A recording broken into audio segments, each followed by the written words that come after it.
Assalamualaikum dan selamat pagi. Anda bersama saya Syamira Sufri dalam Langsung dari Parlimen. Baik, sebelum saya mulakan dengan soalan-soalan yang akan dikemukakan pada hari ini, saya akan imbas beberapa soalan yang telah pun dijawab pada persidangan Dewan Rakyat semalam. Antaranya adalah mengenai sisa klinikal di negara ini meningkat 20% sejak wabak COVID-19 melanda negara. Menteri Alam Sekitar dan Air Datuk Seri Tuan Ibrahim Tuan Man berkata, sisa klinikal tersebut perlu dilupuskan di premis yang dilesenkan oleh Jabatan Alam Sekitar. Jelasnya, semua sisa buangan daripada fasiliti kesihatan seperti PPE dikategorikan sebagai sisa klinikal. PPE akan dikumpul dan dilupuskan di loji pelupusan sisa klinikal yang mempunyai teknologi pengawalan pencemaran alam sekitar. Dewan juga dimaklumkan Jabatan Perhubungan Perusahaan JPP menerima 31 kes representasi pemulihan kerja di bawah Seksyen 20 Akta 177 yang melibatkan bekas pekerja Malindo Air. Daripada jumlah itu, 24 kes berjaya diselesaikan melalui rundingan damai, manakala bakinya masih lagi dalam tindakan JPP bagi proses rundingan berkenaan. Baik, bagi anda yang ingin mengikuti persidangan Dewan Rakyat, anda juga boleh melayari laman sesawang myclick.rtm.gov.my atau menerusi aplikasi telefon pintar RTM Mobile. Baik, pada hari ini, pertanyaan bagi jawab lisan akan dimulakan dengan soalan yang akan diajukan oleh Ahli Parlimen Kimanis, Datuk Muhammad Alamin, yang meminta Menteri Komunikasi dan Multimedia menyatakan apakah inisiatif kementerian untuk memastikan rakyat selamat daripada penipuan cyber yang menggunakan aplikasi tidak sahih dan juga melalui panggilan telefon dengan pelbagai modus operandi bagi memperdayakan mangsa dalam mendapatkan data peribadi dan wang. Soalan kedua akan dibangkitkan oleh Ahli Parlimen Ipoh Timur, Wong Kah Woh, yang meminta Menteri Perumahan dan Kerajaan Tempatan menyatakan jumlah peruntukan kampung baharu yang telah disalurkan pada tahun ini setakat ini dan sebab-sebab kelewatan tersebut. Soalan ketiga akan diajukan oleh Ahli Parlimen Bukit Gantang, Datuk Syed Abu Hussein Hafiz Syed Abdul Fasal, yang meminta Menteri Kanan Pendidikan menyatakan perancangan Kementerian Pendidikan pada masa ini ke atas lot tanah pendidikan di belakang Klinik Kesihatan Simpang Taiping, Parlimen Bukit Gantang, dan adakah Kementerian Pendidikan bersedia memberi kebenaran dan tukar pegangan tanah untuk dibangunkan sebuah bandar baharu untuk dijadikan kawasan limpahan ekonomi yang dapat memberi manfaat kepada rakyat setempat. Baik, kita akan terus saja ke persidangan Dewan Rakyat bagi mendengar jawapan dari Menteri dan Timbalan Menteri berkaitan. Salam sejahtera dan selamat pagi. Ahli-ahli yang berhormat, seperti mana maklum, susulan daripada peningkatan kes penularan wabak COVID-19 ketika ini, langkah-langkah pencegahan telah dan sedang diambil dalam memastikan persidangan Dewan Rakyat dapat dilaksanakan dengan selamat. Semalam saya telah berkesempatan menghubungi Yang Berbahagia Tan Sri Ketua Pengarah Kesihatan Malaysia dan beliau telah menyampaikan beberapa pandangan dan nasihat seperti berikut. Pertama, Yang Berhormat Ahli-Ahli Parlimen tidak lagi mengadakan majlis, jamuan atau bermesyuarat di dalam kelompok yang besar semasa di luar Dewan, sama ada di premis Parlimen ataupun di luar premis. Sekiranya ahli-ahli yang berhormat perlu bermesyuarat atau berkumpul secara fizikal, ahli-ahli yang berhormat dipohon mematuhi SOP yang ditetapkan oleh pihak MKN dan KKM dengan ketat. Kedua, Yang Berhormat ahli-ahli Parlimen dinasihatkan supaya menghadkan pergerakan masing-masing semasa di luar premis Parlimen sepanjang tempoh persidangan serta mengelakkan bergaul atau menghadiri majlis-majlis keramaian dan tempat-tempat yang sesak, crowded places, dengan izin, dan sentiasa mematuhi SOP yang ditetapkan dengan ketat. Ketiga, Yang Berhormat ahli-ahli Parlimen dan para petugas perlu menjalani saringan ujian COVID-19 setiap 2 minggu. Untuk tujuan itu, pihak pentadbiran Parlimen Malaysia akan mengeluarkan notis pemberitahuan dari masa ke semasa. Dan yang terakhir sekali, sekiranya ada kes positif di Kompleks Parlimen, pihak Kementerian Kesihatan akan membuat penilaian dengan izin valuation terhadap Standard Operating Procedure dengan izin SOP yang sewajarnya. Perlu diingatkan bahawa apa-apa jangkitan di Parlimen mungkin akan menyebabkan bangunan Parlimen ditutup sekiranya didapati perlu berbuat demikian.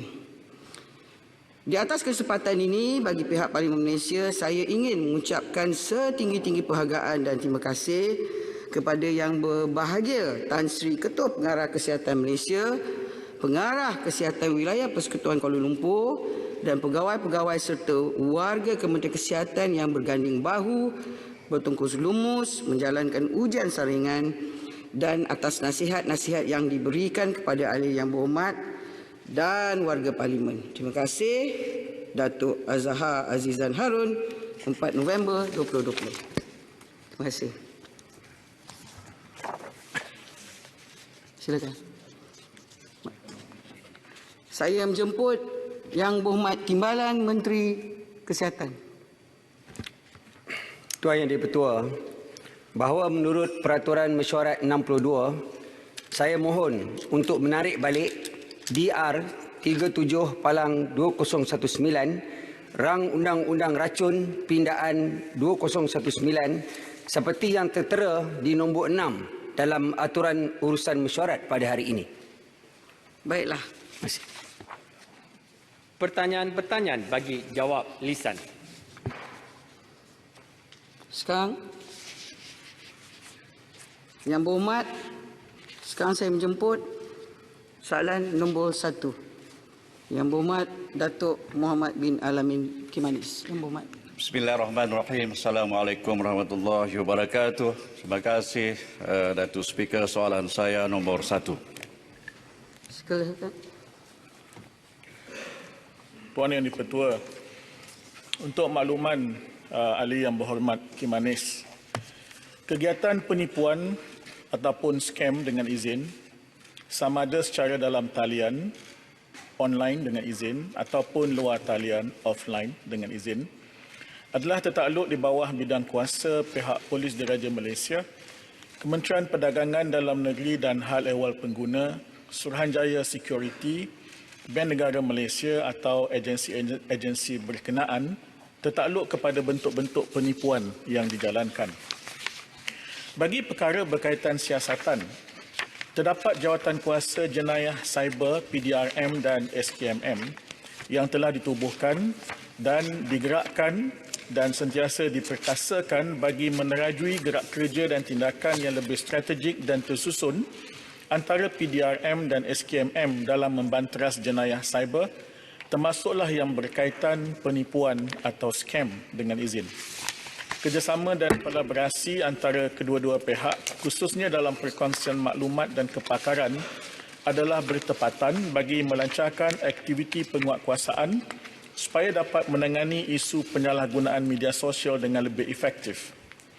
Daripada aspek pengawasaliaan industri, SKMM turut menjalankan audit pengesahan data dengan Jabatan Pendaftaran Negara untuk mengesahkan integriti pangkalan data pelanggan talian telefon prabayar untuk memastikan bahawa semua nombor yang aktif disahkan dengan sewajarnya.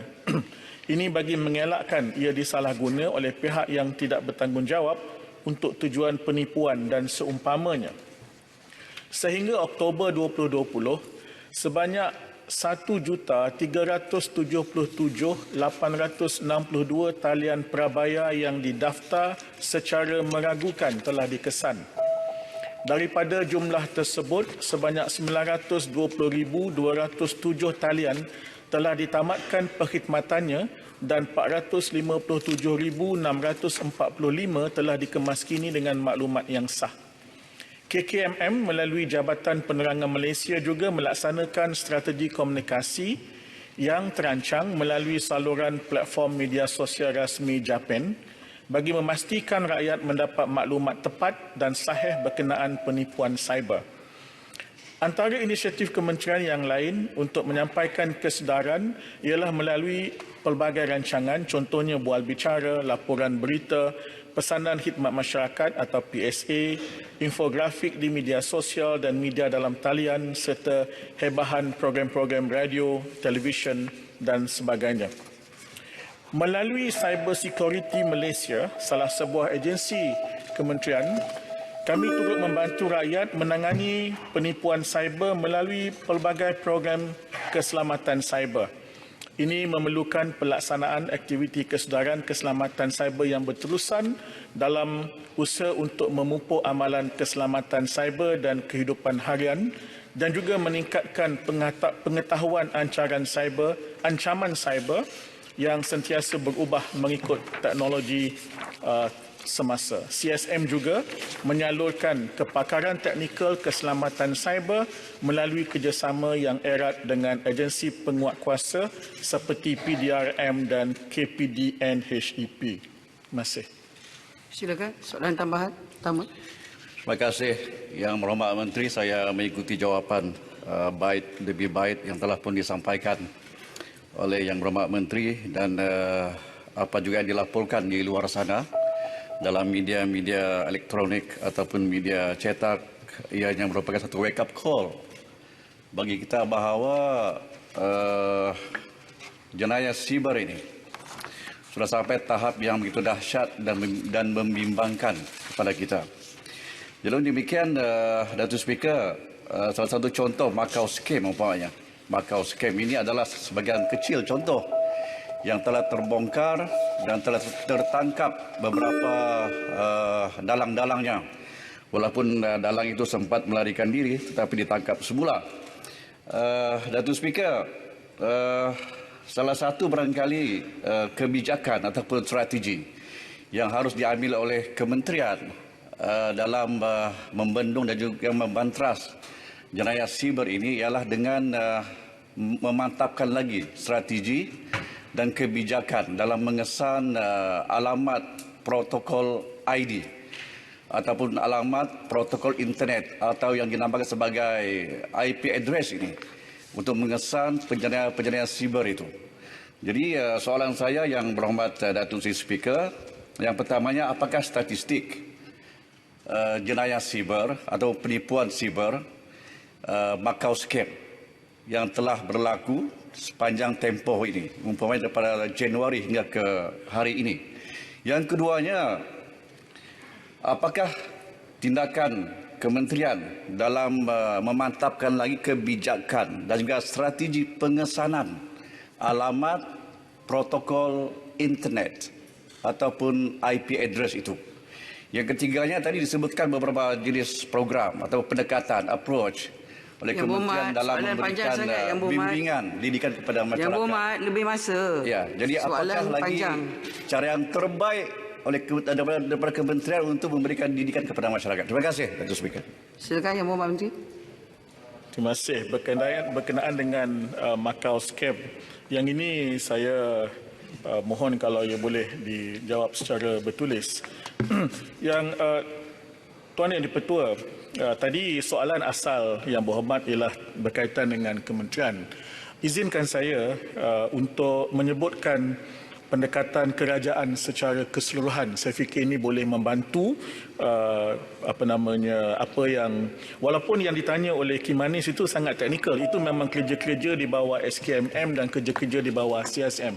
Tapi izinkan saya dalam masa pendek saja untuk menyebutkan tentang hakikat bahawa kerajaan menerusi Majlis Keselamatan Negara telah menggariskan sebuah strategi yang komprehensif yang dipanggil Strategi Keselamatan Cyber Malaysia 2020 hingga 2024, dan ini adalah untuk kita memperkasa lagi agensi-agensi yang ada. Misalnya saya sebutkan tadi CSM di bawah Kementerian dan Agensi Keselamatan Cyber Negara, NAKSA di bawah Jabatan Perdana Menteri, di bawah Majlis Keselamatan Negara.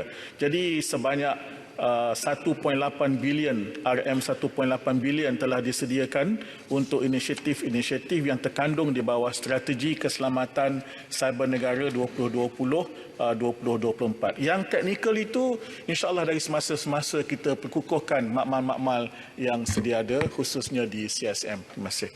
Bawah Pantai. Soalan tambahan kedua daripada pihak Bawah Pantai. Baru. Bawah Pantai. Membasuh. Johor Bahru. Daripada mana? Bawah Pantai. Lembah Pantai. Ya, terima kasih. Lembah Pantai. Terima kasih. Silakan. Terima kasih Datuk Speaker. Lobby kuat. Ya.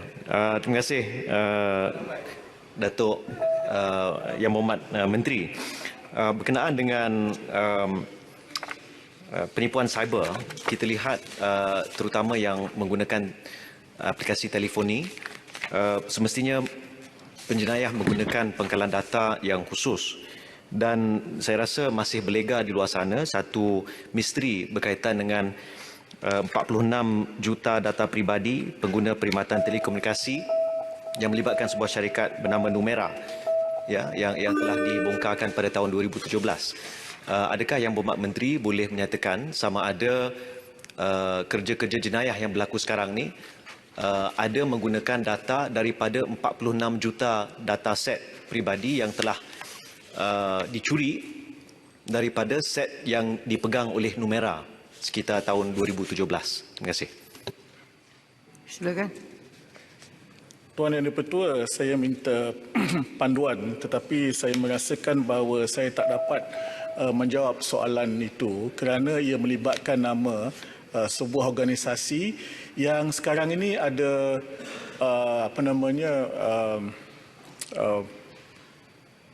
ada kes di mahkamah yang melibatkan agensi di bawah kementerian saya, iaitu SKMM. Jadi saya minta maaf saya tak dapat menghimbau soalan tersebut. Terima kasih. Membasuh boleh? Soalan tambahan? Jawapan Menteri, jawapan minta maaf tak boleh jawab. Jadi saya jemput sekarang soalan nombor 2 Yang Berhormat Speaker, soalan tambahan. Kawun. Menteri tak dapat jawab ni. Tambahan. Terima kasih Datuk Seri Timbalan Yang di-Pertua. Soalan saya soalan nombor 2. Silakan Yang Berhormat Menteri.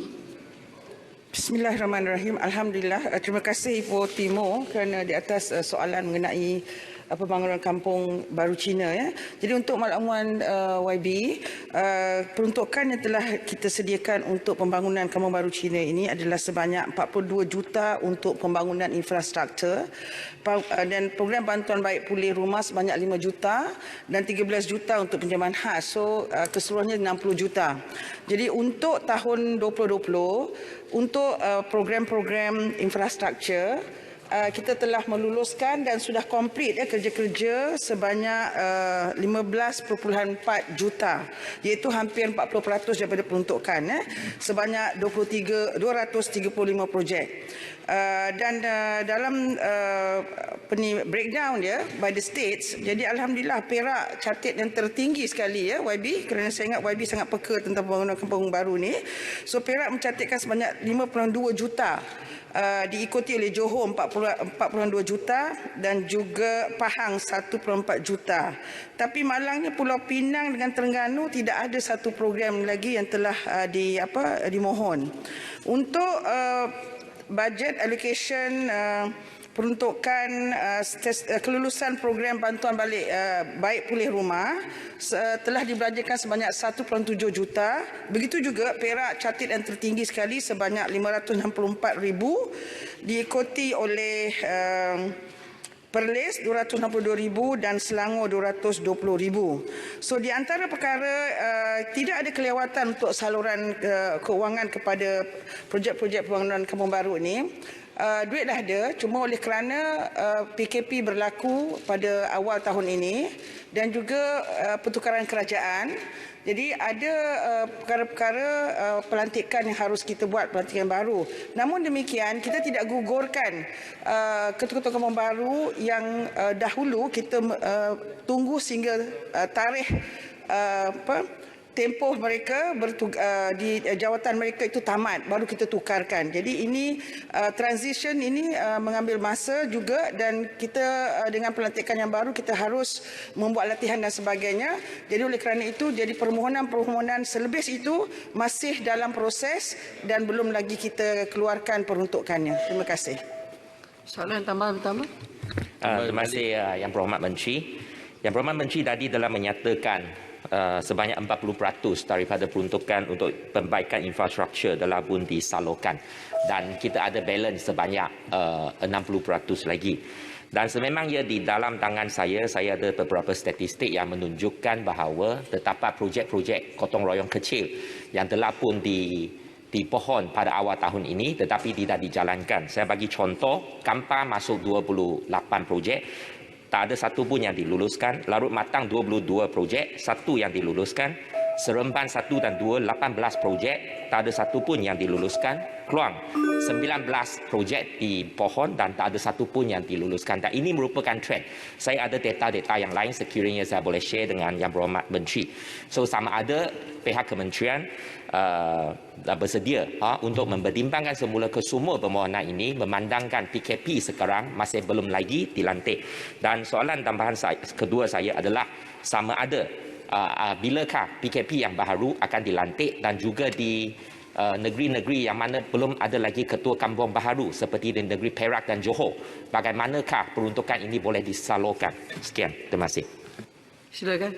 YB, saya tak pasti tentang permohonan disebut ada lagi tertangguh 28 di Kampar dan sebagainya seperti disebut tadi. Kalau kita lihat dalam statistik saya, Perak ni 5.2 juta ni adalah sebanyak 73 projek. But I don't have the breakdown by the kampung dengan izin. Jadi tidak menjadi masalah. YB boleh serahkan kepada saya kalau boleh ada sekarang, kasih pada saya immediately dan kita cross check. Kalau sekiranya memang belum dilaksanakan, kita masih lagi buka sampai 15 November untuk kita pertimbangkan. Tapi kerja-kerja yang tidak melibatkan tender dan sebagainya. Jadi akan memudahkan kerana ia ambil masa, akaun kita akan tutup pada 30 November. Ya. So jadi untuk betul ada beberapa negeri yang tidak buat pelantikan lagi ketua kampung baru Cina ni, iaitu Johor, Terengganu dan juga Perak. Ya. Jadi ini juga melewatkan untuk kerja-kerja di Perak kerana tidak ada lagi pelantikan ketua-ketua pembaru di peringkat negeri Perak, Terengganu dan juga Johor. Jadi yang lagi segi peruntukan itu memang sedia ada, tapi kalau tahun depan peruntukannya kita dengarkan bajet yang akan dibentangkan pada 6 hari bulan ini dan kita boleh mulakan permohonan yang baru insya-Allah. Terima kasih. Soalan tambahan kedua, Yang Berhormat Baling. Terima kasih Datuk Yang di-Pertua. Yang Berhormat Menteri, terima kasih. Saya tak ambil kesempatan. Saya cuma nak ambil mana yang sempat kalau boleh. Yang Berhormat Menteri, saya nak tanya sikit. Kalau tak boleh jawab, bagi dalam tulis pun tak apa. Berkaitan dengan rumah PPR Baling yang mana tergendala tu masih lagi tak buat lagi. Jadi saya tanyalah. Saya tahu kawan baru tu sebab saya sebut tadi. Saya tak ambil kesempatan. Saya cuba ambil mana yang sempat. Jadi kalau tak boleh jawab, bagi saya tulis. Saya nak tahu berkaitan tak dengan boleh, rumah Yang PPR. Berhormat. Terima kasih. Yang Berhormat dah salah naik bas ni. Jadi basic sampai Yang Berhormat. Tak boleh, Yang Berhormat. Saya masih salah. Kamu boleh minum teh tarik. Baling boleh jumpa dengan saya lah, boleh borak insya-Allah. Terima kasih. Boleh bersorak tadi. Perkara itu soalan tak relevan. Soalan sama ke soalan lain? Tak relevan. Saya nak tanya yang relevan kepada Okey, kampung baru. silakan Yang Berhormat Pasir Salak. Boleh ya? Silakan. Terima kasih. Saya nak tanya Yang Berhormat Menteri, berapa yang telah diluluskan kepada kampung baru Cucak dan Langkap dalam kawasan Parlimen Pasir Salak? Kalau boleh tambahlah banyak sikit supaya dia orang boleh mengundi saya nanti. Pengerang sekali. Pasir Salak, saya tidak ada breakdown untuk Cucak, tapi saya akan cuba berikan jawapan bertulis. Tapi namun demikian nak beritahu, tak ada banyak, tak ada sikit. Setiap ketua kampung baru diperuntukkan sebanyak RM100,000. So jadi mereka boleh memohon kerja-kerja infrastruktur, membina jalan, dewan dan sebagainya. Okey, terima kasih. Soalan nombor 3, Yang Berhormat Datuk Syed Abu Hussein bin Hafiz Syed Abdul Fassal. Assalamualaikum warahmatullahi wabarakatuh. Salam sejahtera. Datuk Speaker, soalan saya nombor 3. Yang Berhormat Menteri, silakan. Datuk Seri Yang di-Pertua, Kementerian Pendidikan Malaysia komited dalam usaha menyediakan prasarana dan kemudahan infrastruktur pendidikan kepada semua murid di seluruh negara. Bagi tujuan ini, KPM sentiasa memantau dan mengkaji keperluan membina sekolah baharu menaik taraf atau menyelenggara sekolah sedia ada untuk memastikan murid dapat mengikuti pembelajaran dalam keadaan selamat dan selesa. Dalam konteks pembinaan sekolah baharu di atas tanah yang telah dirizabkan untuk tujuan pendidikan, KPM sentiasa mendapat input dan cadangan daripada Jabatan Pendidikan Negeri JPN. Seterusnya, KPM akan melaksanakan analisis keperluan secara terperinci. Antara perkara yang diambil kira adalah bilangan dan kapasiti sekolah sedia ada, kepadatan penduduk di kawasan sekitar, liputan kawasan tadahan penduduk atau catchment area dengan izin, serta perancangan pembangunan kawasan tersebut berdasarkan perbincangan bersama-sama pihak berkuasa tempatan PBT. Berkaitan dengan pembangunan lot tanah rizab pendidikan di Simpang Taiping, Perak, KPM melalui Jabatan Pendidikan Negeri Perak telah membuat analisis keperluan. Pada masa ini, terdapat 5 buah sekolah rendah dan 4 buah sekolah menengah di sekitar Mukim Simpang Taiping. Keseluruhan jumlah enrolment adalah seramai 5,425 orang murid. Terdapat 2 buah sekolah menengah yang beroperasi secara 2 sesi. Enrolment murid sedia ada bagi kesemua sekolah berkenaan telah mencapai tahap optimum dan tidak lagi mampu menampung pertambahan jumlah murid. Analisis yang dilaksanakan oleh KPM mendapati wujud keperluan untuk membina sekolah baharu di Mukim Simpang Taiping, Perak. Untuk makluman ahli yang berhormat, KPM telah merancang untuk melaksanakan projek pembangunan di atas tanah rizab pendidikan yang dimiliki oleh Pesuruhjaya Tanah Persekutuan PTP di lot PT 280 dan PT 281 Mukim Simpang Taiping, Perak. Projek pembangunan pendidikan ini melibatkan pembinaan kompleks pendidikan yang merangkumi sekolah rendah, sekolah menengah dan pejabat pendidikan daerah larut, matang dan selamat. Namun begitu, ini tertakluk kepada kelulusan agensi pusat dan juga kedudukan keuangan kerajaan. Oleh yang demikian, KPM berpendirian bahawa tapak tanah tersebut perlu dikekalkan sebagai tanah rizab pendidikan. Sekian, terima kasih. Soalan tambahan pertama. Terima kasih, Speaker. Terima kasih di atas penjelasan yang begitu jelas dan rancangan akan dibina sekolah di tanah tersebut. Cuma penduduk di Bukit Gantang ni 70,000 pengundi. Telah lama menanti. Daripada tahun 2002 rancangan itu telah disebut sehingga sekarang masih belum dilaksanakan. Saya mohon kalau kementerian tidak mempunyai peruntukan, ada pihak-pihak swasta sanggup membangunkan dan memulangkan kompleks itu kepada kerajaan. Mohon dipertimbangkan. Terima kasih.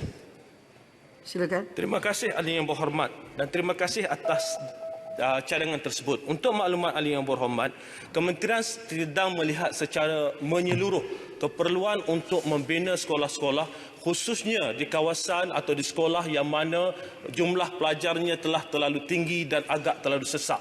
Dan kementerian sedang melihat kaedah-kaedah yang terbaik bagi memastikan dalam konteks kekangan keuangan yang ada, kita dapat melakukan yang terbaik berdasarkan prioriti yang telah disusun oleh pihak kementerian. Sekian, terima kasih. Soalan tambahan. Soalan tambahan kedua, Yang Berhormat Sepanengam. Terima kasih, Tuan Speaker. Antara faktor penting keberkesanan proses pengajaran dan juga pembelajaran ataupun PDP ialah sekolah yang kondusif, prasarana sekolah kondusif dan sebaik-baiknya berlaku dalam satu sesi. Oleh sebab itu, kita melihat perlunya pembinaan sekolah-sekolah baru. Kalau tadi disebutkan di kawasan Bukit Gantang, begitu juga di seluruh Malaysia.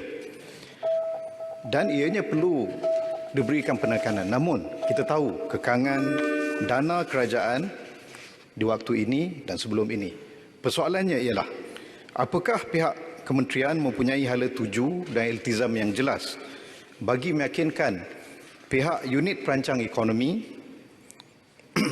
dan juga pihak berkuasa negeri bagi membolehkan projek land swap dilakukan secara besar-besaran tetapi terancang dan telus untuk mengatasi isu pembinaan sekolah-sekolah baru ini.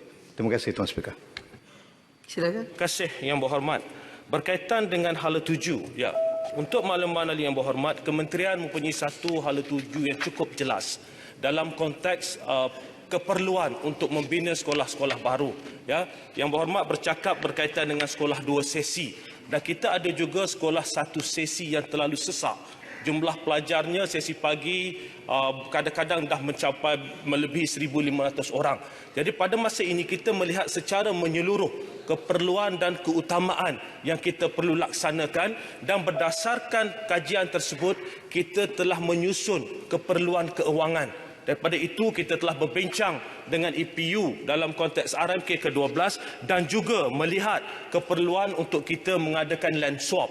Kelebihan Kementerian Pendidikan adalah kita mempunyai tanah-tanah yang telah dirizabkan untuk tujuan pendidikan dan kita sentiasa dan sedang melihat secara menyeluruh bagaimanakah kita dapat optimumkan penggunaan tanah ini bagi memastikan supaya kita dapat membina sekolah-sekolah baru untuk menyelesaikan isu sekolah 2 sesi dan juga isu sekolah yang terlalu sesak.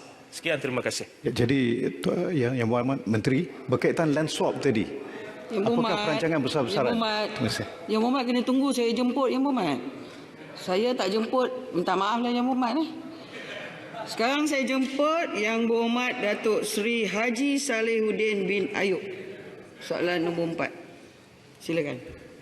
Datuk Speaker, soalan saya yang keempat. Yang Berhormat Menteri. Terima kasih Yang Berhormat sahabat saya Pulai. Untuk makluman Yang Berhormat, kaedah dan inisiatif pelaksanaan pakej rangsangan ekonomi yang telah dilaksanakan semenjak pandemik COVID-19 adalah seperti berikut. Yang pertama ialah memberi bantuan tunai melalui bantuan prihatin nasional secara one-off sehingga RM1,600 kepada golongan isi rumah B40 dan M40 serta individu bujang. Yang kedua, memberi kemudahan pengeluaran air lestari bagi pencarum kumpulan wang simpanan pekerja dengan kadar maksimum RM500 sebulan selama 12 bulan.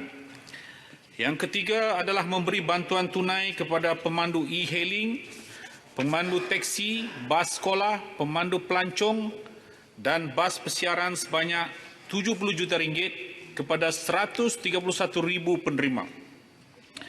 Yang keempat, memperkenalkan program subsidi upah bagi membantu majikan mengekalkan pekerjaan daripada dibuang dan hilang pendapatan dengan jumlah keseluruhan 11.9 bilion dengan jumlah penerima lebih kurang 2.6 juta pekerja dan melibatkan lebih 322,000 majikan. Yang kelima, memberi kemudahan moratorium pinjaman selama 6 bulan oleh institusi perbankan dan agensi kerajaan dengan jumlah RM100 bilion kepada peminjam individu dan juga perniagaan. Yang keenam, memberikan grant khas prihatin kepada PKS Mikro berjumlah RM1.6 bilion kepada hampir 545,000 penerima bagi menampung keperluan aliran tunai perniagaan yang terjejas. Yang ketujuh, memperuntukkan sebanyak RM4 bilion bagi pelaksanaan projek infrastruktur berskala kecil seperti menambah baik jalan, menaik taraf sekolah daif serta meningkatkan kemudahan pelancongan. Yang ke-8, memberi insentif cukai bagi merancangkan semula pasaran harta tanah dengan memperkenalkan semula kempen pemilikan rumah dan memberi pengecualian cukai keuntungan harta tanah. Yang ke-9, memberi pengecualian cukai jualan ke atas penjualan kereta penumpang pemasangan tempatan dan kereta penumpang yang diimport. Yang ke-10, mengurangkan kadar dasar semalaman atau overnight policy rate dengan izin sebanyak 125 mata asas sejak 2020 kepada Januari 2020 kepada 1.75% untuk meningkatkan aktiviti penggunaan dan pelaburan. Yang ke-11, menurunkan nisbah keperluan rizab berkanun atau statutory reserve requirement dengan izin kepada 3% kepada 2% bagi meningkatkan kecairan dalam sistem kewangan dan menggalakkan aktiviti pinjaman. Untuk memastikan semua inisiatif pakej rangsangan ekonomi dapat dilaksanakan dan sampai kepada kumpulan sasar dengan cepat dan lancar, unit pelaksanaan dan koordinasi stimulus ekonomi antara agensi atau laksana telah ditubuhkan di Kementerian Kewangan. Unit ini akan memantau dan melaporkan secara mingguan prestasi pelaksanaan serta inisiatif pakej rangsangan ekonomi yang telah diumumkan. Terima kasih, Yang Berhormat. Soalan tambahan pertama. Datuk Speaker, terima kasih Yang Berhormat Timbalan Menteri yang menjawab dengan panjang lebar tentang pakej rangsangan ekonomi.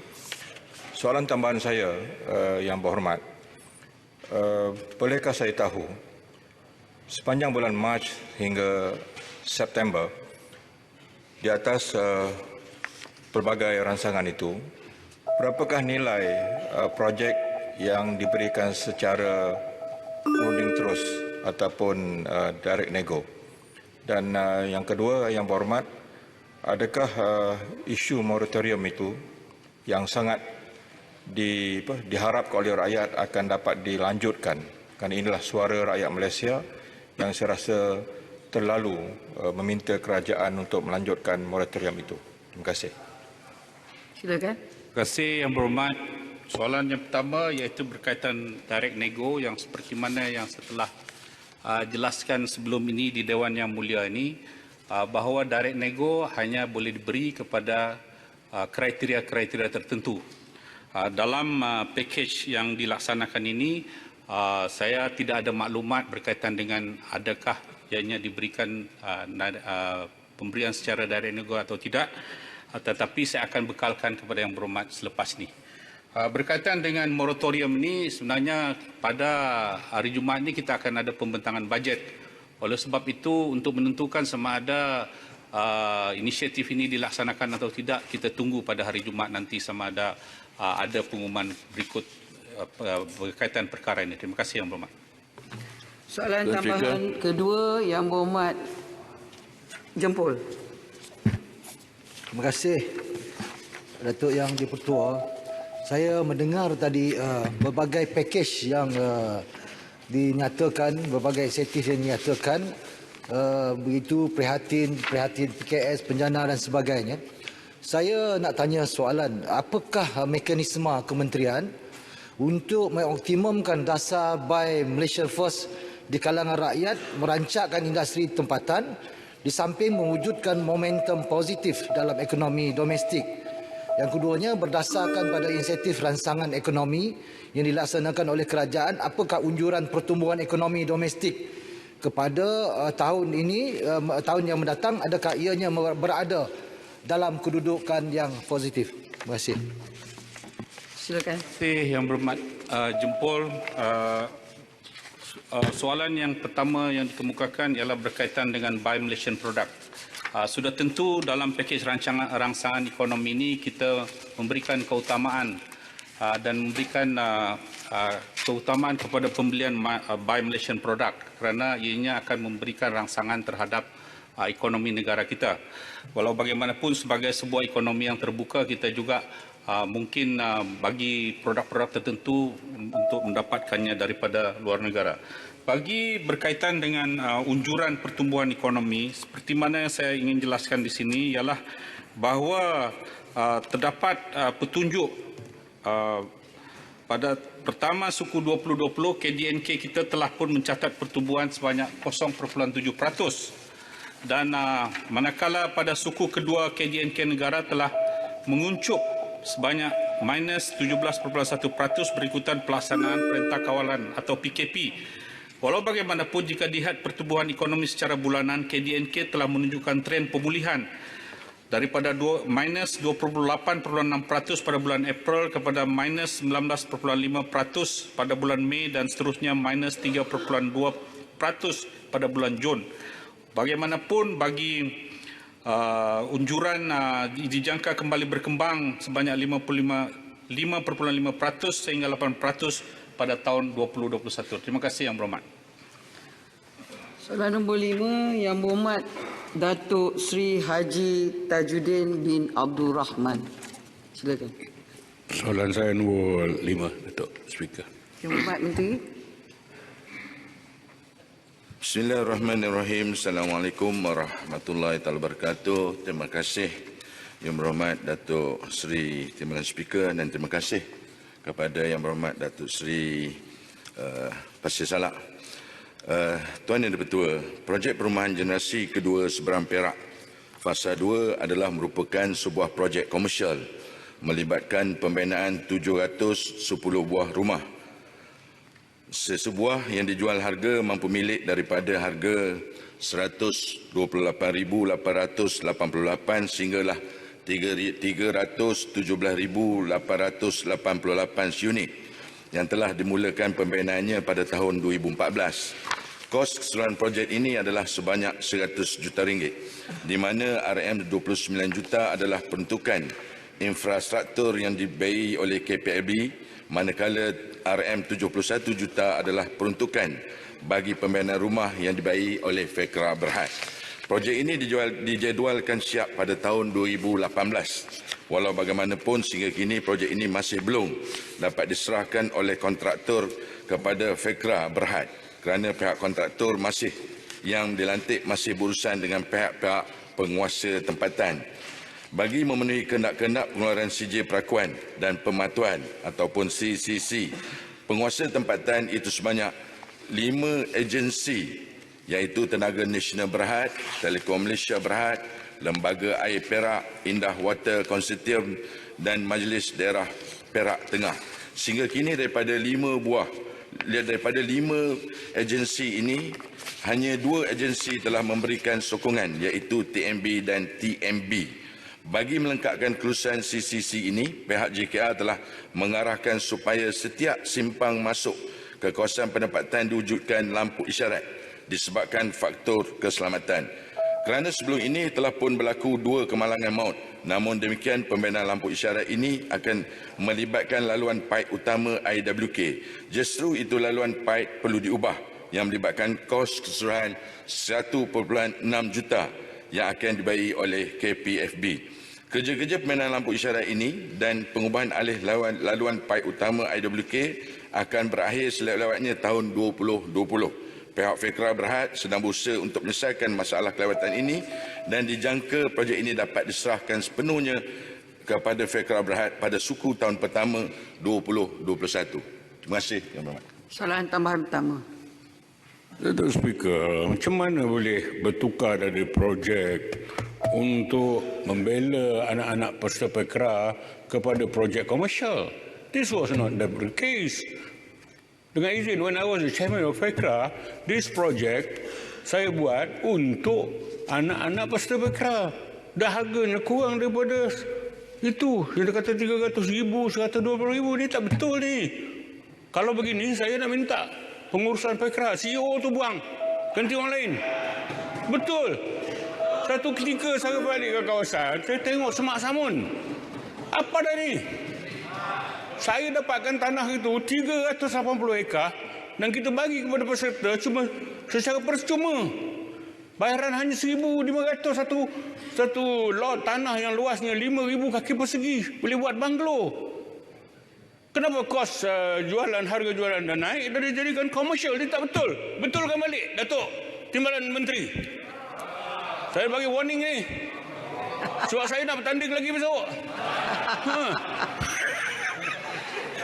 Yang Berhormat Menteri. Dah istihar dah. Apa soalannya? Sabarlah, saya dapat agak soalan dia. Terima kasih Yang Berhormat Datuk Seri Speaker dan terima kasih kepada Yang Berhormat Datuk Seri Pasir Salak. Walau bagaimanapun persoalan yang ditimbulkan, saya nak ucap tahniahlah kepada Yang Berhormat Pasir Salak kerana memandangkan beliau yang mencadangkan projek ini sewaktu beliau menjadi pengurusi FEKRA.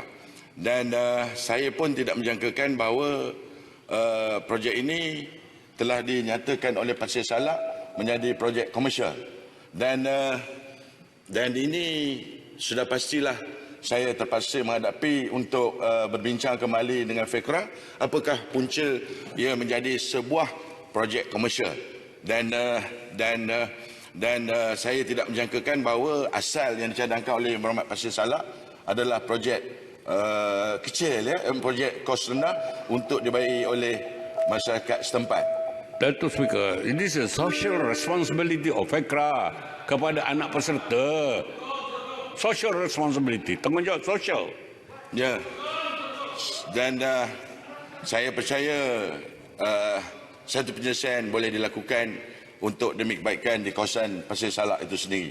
Jadi terima kasih Pasir Salak. Kita bincang belakang Pasir Salak. Terima kasih. That is the spirit. Thank you. Soalan tambahan kedua daripada pihak pembangkang? Ada? Tak ada. Okey. Saya menjemput Yang Berhormat Tuan Ahmad bin Hassan. Terima kasih Tuan Yang Dipertua. Sedikit saya mau berpantun. Bunga mawar harum semerbak dihadiahkan putri besar sejembak. Jika tak mahu COVID-19 meribak, soalan nombor 6 mohon dijawab Datuk. Yang Berhormat Menteri.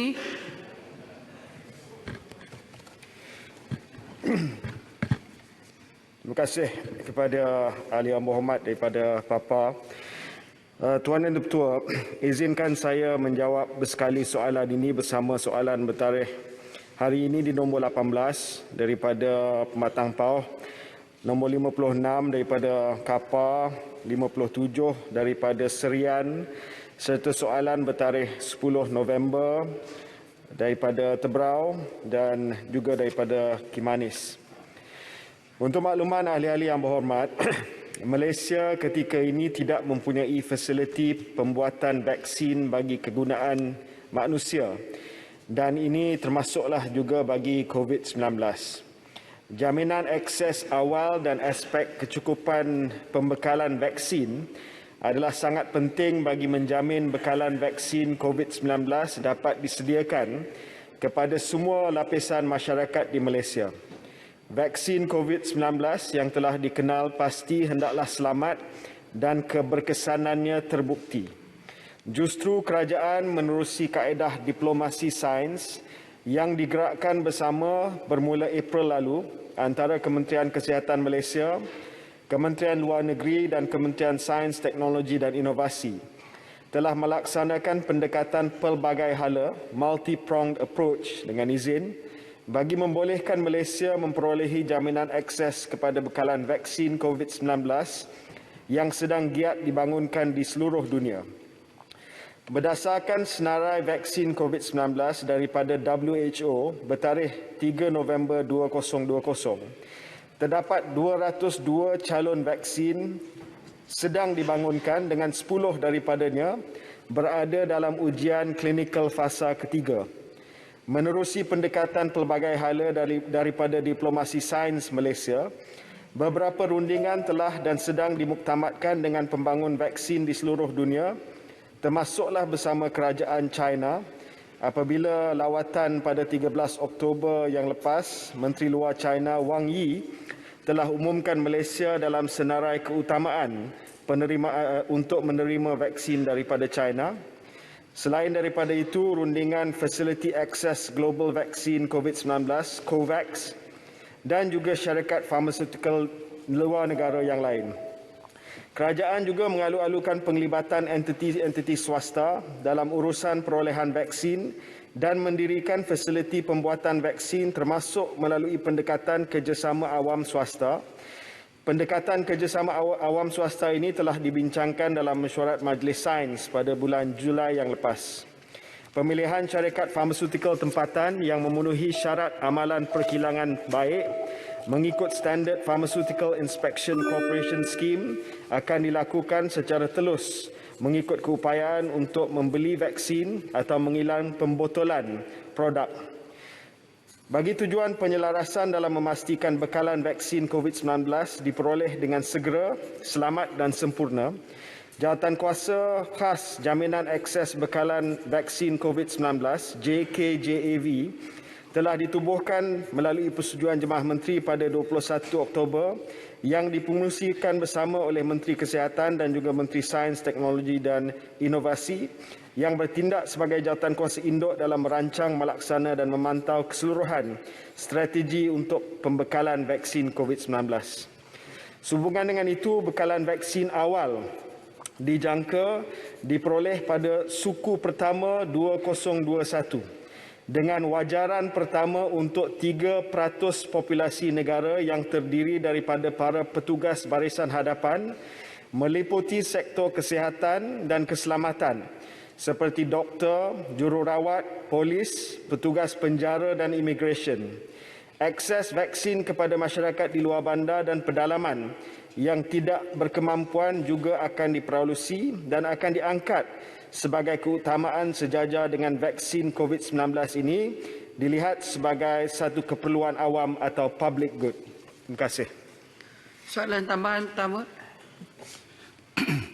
Apakah plan spesifik dan strategi kementerian bersama dengan Kementerian Kesihatan dalam memastikan 85% herd community ataupun immunity kelompok seperti yang disarankan oleh World Health Organization dapat dicapai apabila kita berjaya mendapatkan vaksin ini kelak? Silakan. Terima kasih kepada Ahli Yang Berhormat daripada PAPA. Kita telah menggerakkan satu jawatankuasa yang memang sedia ada, yang mana jawatankuasa ini akan melihat kepada polisi imunisasi COVID-19 kebangsaan. Dan melalui jawatankuasa ini kita akan merangka satu strategi untuk memastikan bahawa kita mencapai herd immunity seperti mana yang telah dicadangkan. Antara lain, kita menyediakan polisi imunisasi. Kita akan melatihkan anggota kesihatan dalam kita melaksanakan imunisasi secara besar-besaran. Kita akan melaksanakan program komunikasi untuk memastikan bahawa kita dapat sampaikan kepada rakyat bahawa vaksin ini selamat dan juga vaksin ini mestilah diambil oleh rakyat bagi melindungi mereka daripada COVID-19. Jadi implementasi kepada pelan imunisasi ini akan bermula pada akhir tahun ini dengan latihan, dengan komunikasi dan sebagainya agar kita dapat mencapai herd immunity yang dimaksudkan tadi. Saya menjemput soalan tambahan kedua Yang Berhormat Libaran. Terima kasih Puan Speaker. Ya, menurut Menteri Sains, Teknologi dan Inovasi, ketika ini kerajaan sedang meninjau harga indikatif pemerolehan bagi vaksin itu. Soalan saya, minta Menteri jelaskan apa-apa perkembangan terkini rundingan dengan pihak COVAX bagi penyertaan Malaysia dalam kemudahan tersebut bagi mendapatkan vaksin COVID-19. Walaupun tadi saya rasa memang ada jawapan daripada Yang Berhormat Menteri. Minta juga Menteri nyatakan apakah persediaan awal yang akan dibuat oleh Jawatankuasa Khas Jaminan Akses bekalan vaksin COVID-19 ini yang diketuai oleh kedua-dua kementerian, iaitu MUSTI dan juga KKM. Terima kasih. Silakan.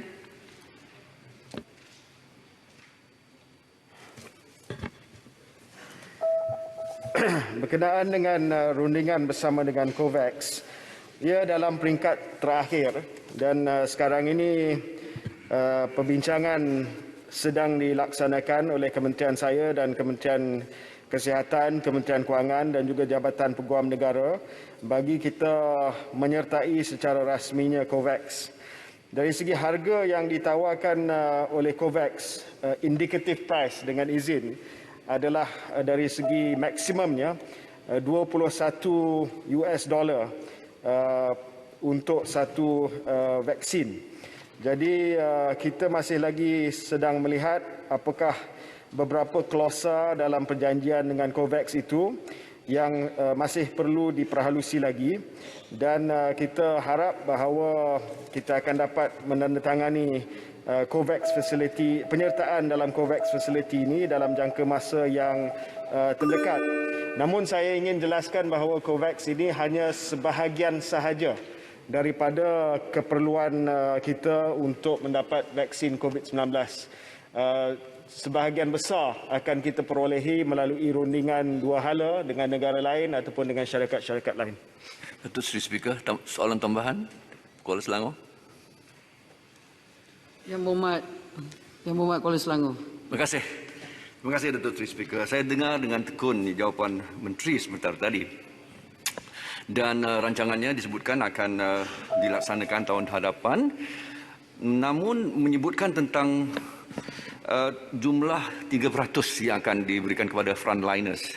Dengan izin Datuk Seri Speaker, saya ingin tegaskan bahawa sehari kalau kita lockdown, Datuk Seri Speaker, Perdana Menteri menyebutkan kita akan kehilangan tak kurang daripada 2 bilion. Saya mencadangkan supaya segala peruntukan wajah diberikan, ya, dan wajah disokong oleh MOFTI dan juga KKM supaya paling tidaknya 60%, ya, dengan 2 dos, kalau dianggarkan $80 satu dos, kurang lebih 60% rakyat diberikan imunisasi itu, kita akan belanja 1.5 bilion tahun depan. Datuk Seri Speaker, kalau saya ingin tegaskan, andainya kalau peruntukan belanjawan kali ini berbelanja dalam 2 bilion pun, dalam 2 hari kita lockdown, kita akan mendapatkan pulangan itu kembali. Return of investment. Sangat penting untuk diberikan penekanan perkara ini. Terima kasih, Datuk Seri Speaker. Silakan. Ya, terima kasih. Untuk makluman Yang Berhormat Kuala Selangor, 3% itu hanyalah wajaran pertama. Adalah untuk kita diberikan secara fast track priority. Untuk makluman Kuala Selangor, perancangan kerajaan melalui jawatan-kuasa dan juga perbincangan dengan Kementerian Kewangan bagi tahun depan bukan setakat 1 bilion saja. Saya telah maklumkan kepada Menteri Kewangan yang sekurang-kurangnya kita perlu mengimunisasi 70% daripada rakyat Malaysia, dan saya telah minta 3 bilion ringgit Malaysia untuk disediakan bagi tahun depan. Ya, jadi yang 3% itu hanyalah untuk prioriti pertama bagi frontliners kita. Terima kasih. Terima kasih Menteri. Ini soalan penting. Yang Berhormat Datuk Seri Haji Ahmad bin Haji Maslan. Silakan. Terima kasih. Soalan saya nombor 7. Silakan Menteri. Terima kasih di atas soalan yang berhormat Datuk Seri Pontian. Datuk Seri Yang Dipertua, Kementerian Pengajian Tinggi sentiasa komited dalam memastikan pendidikan tinggi negara berupaya melahirkan graduan IPT yang holistik dan seimbang daripada aspek ilmu dan akhlak, bercirikan keusahawanan serta berupaya untuk menjadi pemimpin yang cemerlang pada masa hadapan. Antara usaha untuk menambah bilangan usahawan dalam kalangan pelajar yang dilaksanakan oleh kementerian adalah: yang pertama, menerapkan elemen keusahawanan merentasi kurikulum dan bidang pengajian. Melalui usaha ini, pelajar didedarkan dengan program-program keusahawanan sebagai usaha untuk membudaya dan menerapkan nilai dan ciri keusahawanan dalam kalangan pelajar. Yang kedua, menjadikan modul kursus asas keusahawanan sebagai subjek wajib di IPT untuk memastikan semua pelajar dari pelbagai bidang pengajian mendapat pendedahan keusahawanan secara berstruktur. Yang ketiga, melaksanakan rangka kerja penjana pekerjaan atau dengan izin Job Creator Framework. Melalui kerangka ini, pelajar akan diberi bimbingan dan galakan untuk mula menjalankan perniagaan atau menubuhkan syarikat pemula mengikut bidang-bidang perniagaan masing-masing. Sementara itu, yang keempat, menyediakan inkubator keusahawanan bagi membantu pelajar mendapat latihan yang sistematik dalam menguruskan perniagaan dengan bantuan mentor keusahawanan daripada IPT sendiri atau dalam golongan usahawan. Yang kelima, memperkenalkan dasar Green Lane dengan memberikan keutamaan kepada perniagaan dan koperasi milik pelajar di IPT menjadi antara pembekal perkhidmatan kepada IPT masing-masing. Keenam, menyediakan program pembiayaan mikro sebagai galakan kepada pelajar untuk memula dan mengembangkan perniagaan. Terkini, Kementerian dengan kerjasama Tekun Malaysia telah merangka program KPT Midex Siswa Preneur yang merupakan program pembiayaan mikro khusus untuk pelajar IPT. Sejumlah 20 juta telah diperuntukkan bagi tujuan pelaksanaan program ini. Selain daripada usaha-usaha tersebut, sejumlah 100 juta telah diperuntukkan melalui inisiatif Pelan Jana Semula Ekonomi Negara ataupun Penjana bagi melaksanakan program-program reskilling dan upskilling kepada pelajar dan graduan. Program reskilling dan upskilling ini dilaksanakan dalam bentuk program latihan kemahiran jangka pendek dan sederhana bagi memberikan nilai tambah kepada sejumlah 20,000 graduan universiti awam, politeknik dan college community. Antara bidang latihan kemahiran yang disediakan termasuklah latihan kemahiran keusahawanan dan gig economy. Graduan yang mengikuti program latihan kemahiran keusahawanan ini akan dipadankan dengan agensi pendanaan di akhir program bagi membolehkan mereka terus membuka atau meluaskan lagi perniagaan mereka sebaik saja menamatkan latihan. Inisiatif yang dilaksanakan oleh kementerian ini telah berjaya melahirkan ramai usahawan berwibawa di kalangan graduan. Di sini saya ingin memberi contoh 2 orang usahawan graduan yang telah mempamerkan kejayaan cemerlang. Yang pertama, Encik Arif Tukiman yang merupakan graduan daripada Universiti Teknologi Malaysia dan merupakan ketua pegawai eksekutif bagi syarikat Run Cloud yang berpangkalan di Cyberjaya. Syarikat ini menguruskan lebih 230,000 aplikasi web daripada lebih 100 buah negara termasuklah daripada Amerika Syarikat, United Kingdom dan India yang menjadi pasaran utama syarikat ini. Dan yang kedua, Cik Nur Ain Muhammad Said, pengasas Nora Organic Hair Removal, merupakan graduan daripada Universiti Melaya yang menceburkan diri dalam bidang penjagaan diri dan perniagaan atas talian. Beliau telah berjaya mengembangkan perniagaan sehingga ke Singapura, Brunei, Thailand dan Korea. Ini hanya 2 contoh usahawan graduan berbanding ramai lagi usahawan yang cemerlang. Untuk makluman ahli yang berhormat, sepanjang tahun 2016 hingga 2019, seramai 49,983 orang pelajar telah menjalankan perniagaan dalam tempoh pengajian. Daripada jumlah tersebut, seramai 7,148 orang graduan masih meneruskan kerjaya mereka sebagai usahawan selepas tamat pengajian. Dalam memperkasakan agenda keusahawanan, kementerian juga sedang memutamatkan Pelan Tindakan Keusahawanan Institusi Pendidikan Tinggi 2021-2025 dan MOHI Guide to Entrepreneurship Integrated Education yang akan menjadi guiding principle dengan izin yang lebih tuntas dalam upaya pembentukan ekosistem keusahawanan di IPT. Terima kasih banyak-banyak Datuk Seri. Panjang tu jawapan tapi tak apalah. Soalan tambahan pertama. Terima kasih kerana kementerian melaksanakan 6 langkah yang disebut. Saya ingin bertanya apakah ada di antara langkah itu yang mengkhususkan mengenai e-dagang kerana mengikut kajian pasaran oleh Suruhanjaya Persaingan Malaysia MyCC menyebut bahawa peniaga yang tidak menyertai e-dagang berisiko tutup kedai, dan kajian itu juga menyebut bahawa peratusan semakin tinggi. Kira-kira 50% rakyat dikesan sudah menukar proses pembelian secara dalam talian. Jadi pertanyaan saya ialah dalam institusi di bawah KPT, setakat mana usaha untuk e-dagang ini dipertingkatkan? Terima kasih. Silakan Menteri. Terima kasih saya ucapkan kepada yang berhormat di atas soalan tambahan berkenaan.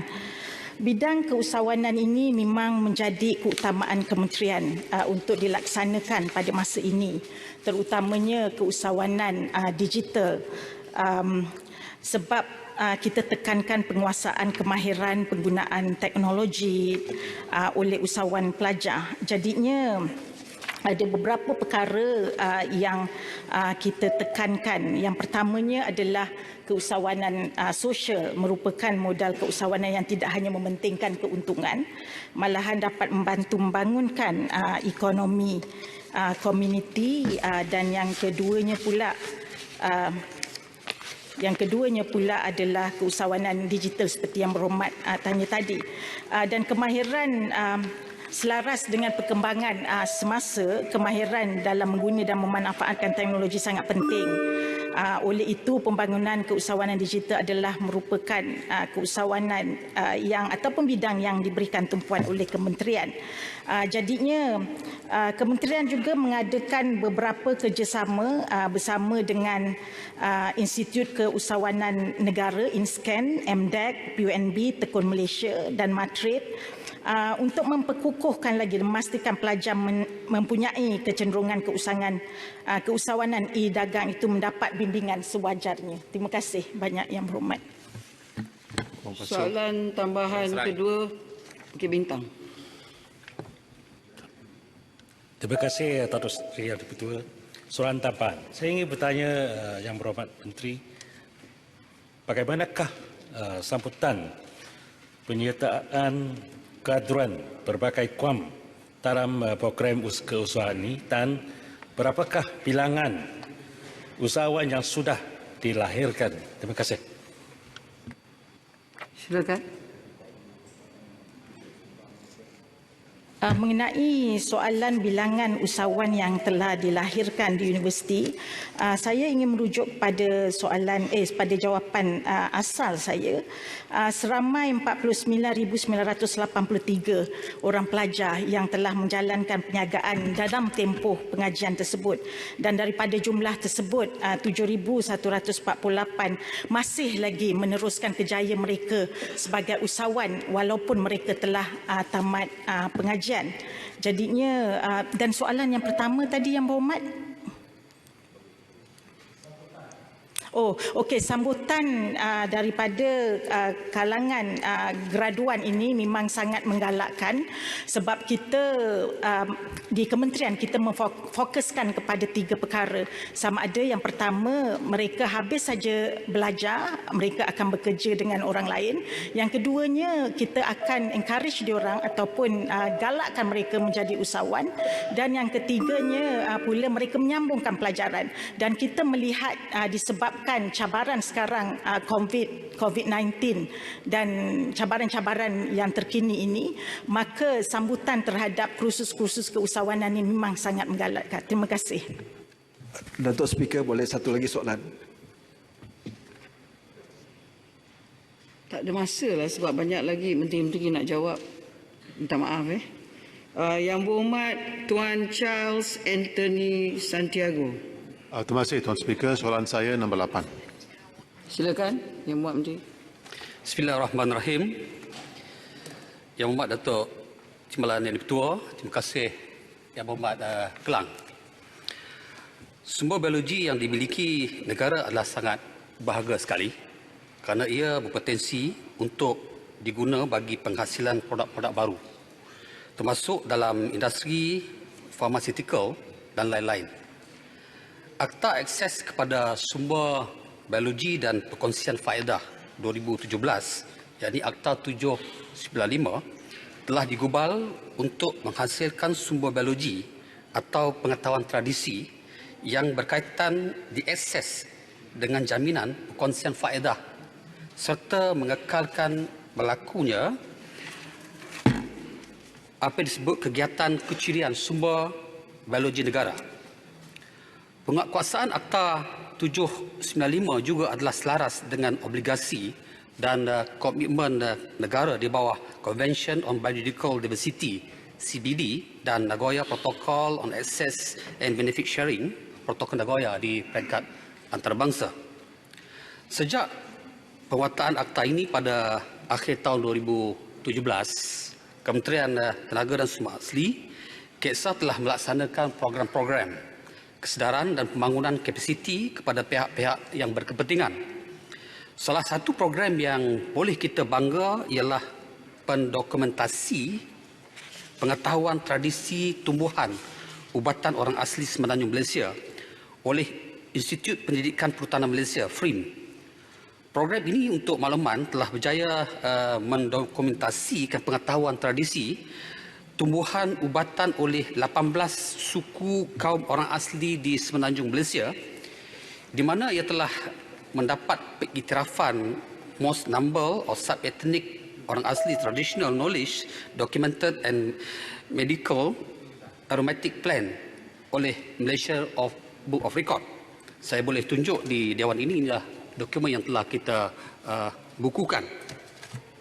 Di negeri Sarawak dan Sabah juga sebenarnya tidak ketinggalan dalam mendukung Akta 795. Sebagai contoh, Sarawak Biodiversity Center telah membangunkan produk penjagaan kesihatan seperti shampoo, sabun, terapi aroma berasaskan komposisi minyak yang terdapat di pokok lesi di Sarawak. Produk ini untuk makluman Dewan berjaya dikomersial dan memberi manfaat kepada penduduk-penduduk pribumi Sarawak. Sementara itu, Pusat Biodiversity Sabah juga telah berjaya mewujudkan satu protokol komuniti untuk komuniti melangkap di Kota Belud. Dengan pewujudan protokol komuniti ini, penduduk di Kota Belud berupaya untuk melindungi dan mempromosi pengetahuan tradisi mereka, meningkatkan kesedaran mengenai akses dan penggunaan pengetahuan tradisional serta pengendalian proses pemilikan pengetahuan dan perkongsian faedah hasil penggunaannya. Tuan Ibu Ketua, melalui Akta 795, sumber biologi dan pengetahuan tradisi negara yang dijumpai di negara ini dikaji, dibangunkan menjadi produk bernilai tinggi dan komersial, dan sehubungan itu, isu mencuri atau merompak hasil biodiversiti negara dapat kita benteras, di mana sumber biologi dan pengetahuan tradisi diambil tanpa kebenaran dan dibangun untuk tujuan komersial tanpa sebarang perkongsian faedah kepada negara dapat kita halang. Terima kasih, Tuan. Soalan tambahan pertama. Terima kasih Tuan. Terima kasih Yang Menteri.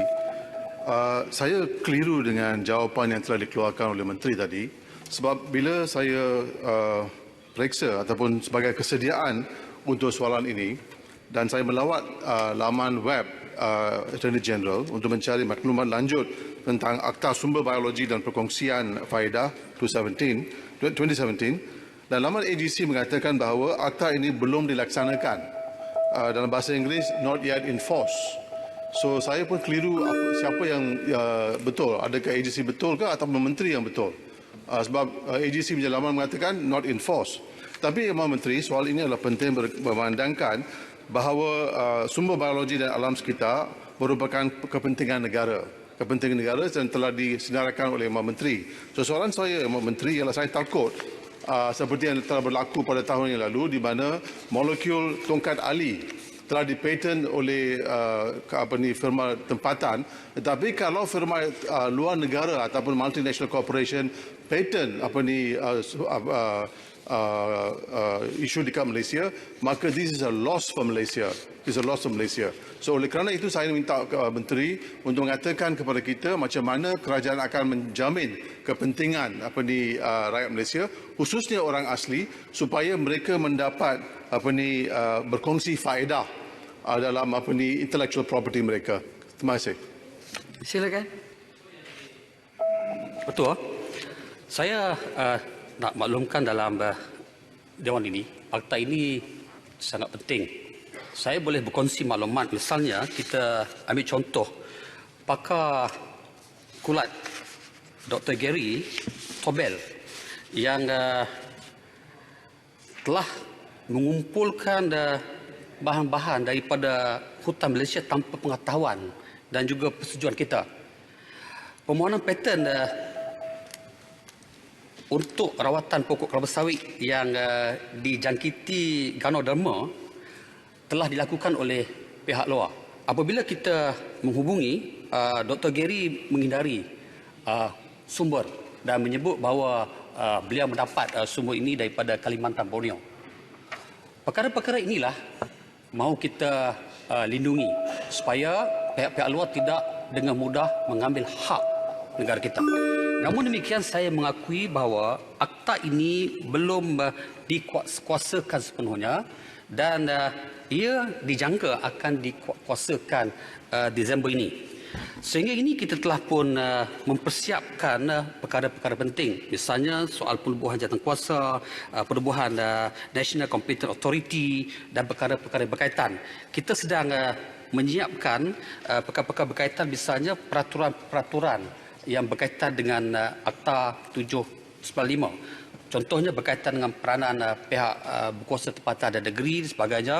Juga berhubung dengan isu-isu berkaitan dengan kompon-kompon atau denda-denda yang perlu kita kenakan kepada pihak yang melanggar akta ini. Dan untuk tujuan tersebut, kementerian sedang membangunkan portal MyABS yang akan dilancarkan tidak lama lagi. Dan jika ianya telah selesai sepenuhnya, kita jangkakan ia akan dilaksanakan selewat-lewatnya Disember ini.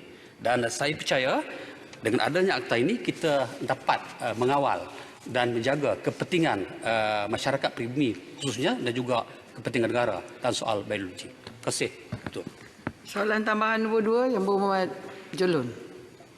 Terima kasih Datuk Speaker. Bukan jelebu lah, jelun. Jelun? Bila saya sebut dengar jelun. jelebu. Saya dengar jelebu Datuk Speaker. Jelebu soalan nombor 8 ke? Nombor 9 kan? Tu kalau sempat. Jelun. Jelun ke jelebu Datuk Speaker? Jelun. Okey. Jauh tu. Saya dengar macam jelebu. Terima kasih Speaker. Jangan marah Speaker. Tak marah. Sabar. Kejap lagi soalan naik Ya. Silakan.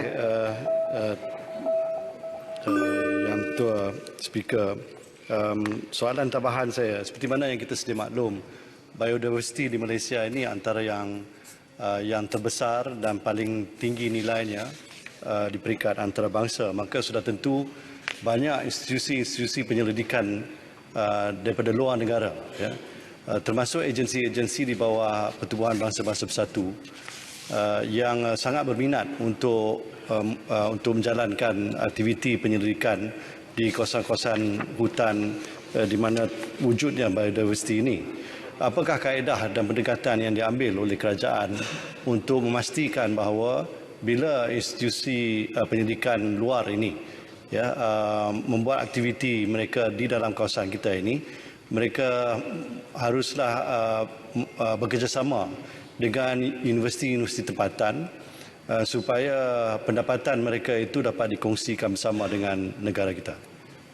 Silakan, Menteri. Terima kasih Ketua Ketua. Terima kasih sahabat saya Muhammad Jelun. Oleh kerana kita tahu bahawa biodiversiti negara ini tinggi nilainya, maka usaha untuk mengawal bagi pastikan ia tidak diambil oleh pihak luar mesti kita lakukan melalui pengubalan akta ini. Untuk ketika ini, mana-mana kajian-kajian yang nak dilakukan oleh institusi luar, universiti luar dan sebagainya, yang hari ini ia melalui unit perancang ekonomi EPU, dan EPU akan channelkan kepada pihak-pihak berkaitan. Namun setelah akta ini diguna pakai sepenuhnya, kita bangunkan apa yang kita panggil MyABS.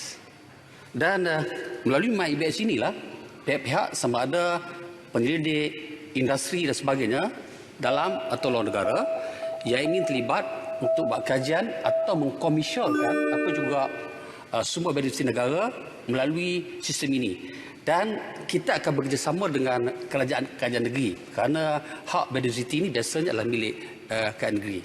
Yang pentingnya saya nak maklumkan kepada Dewan bahawa apa yang kerajaan lakukan ini ialah untuk mengkomersialkan kerana mengikut nilai yang disebut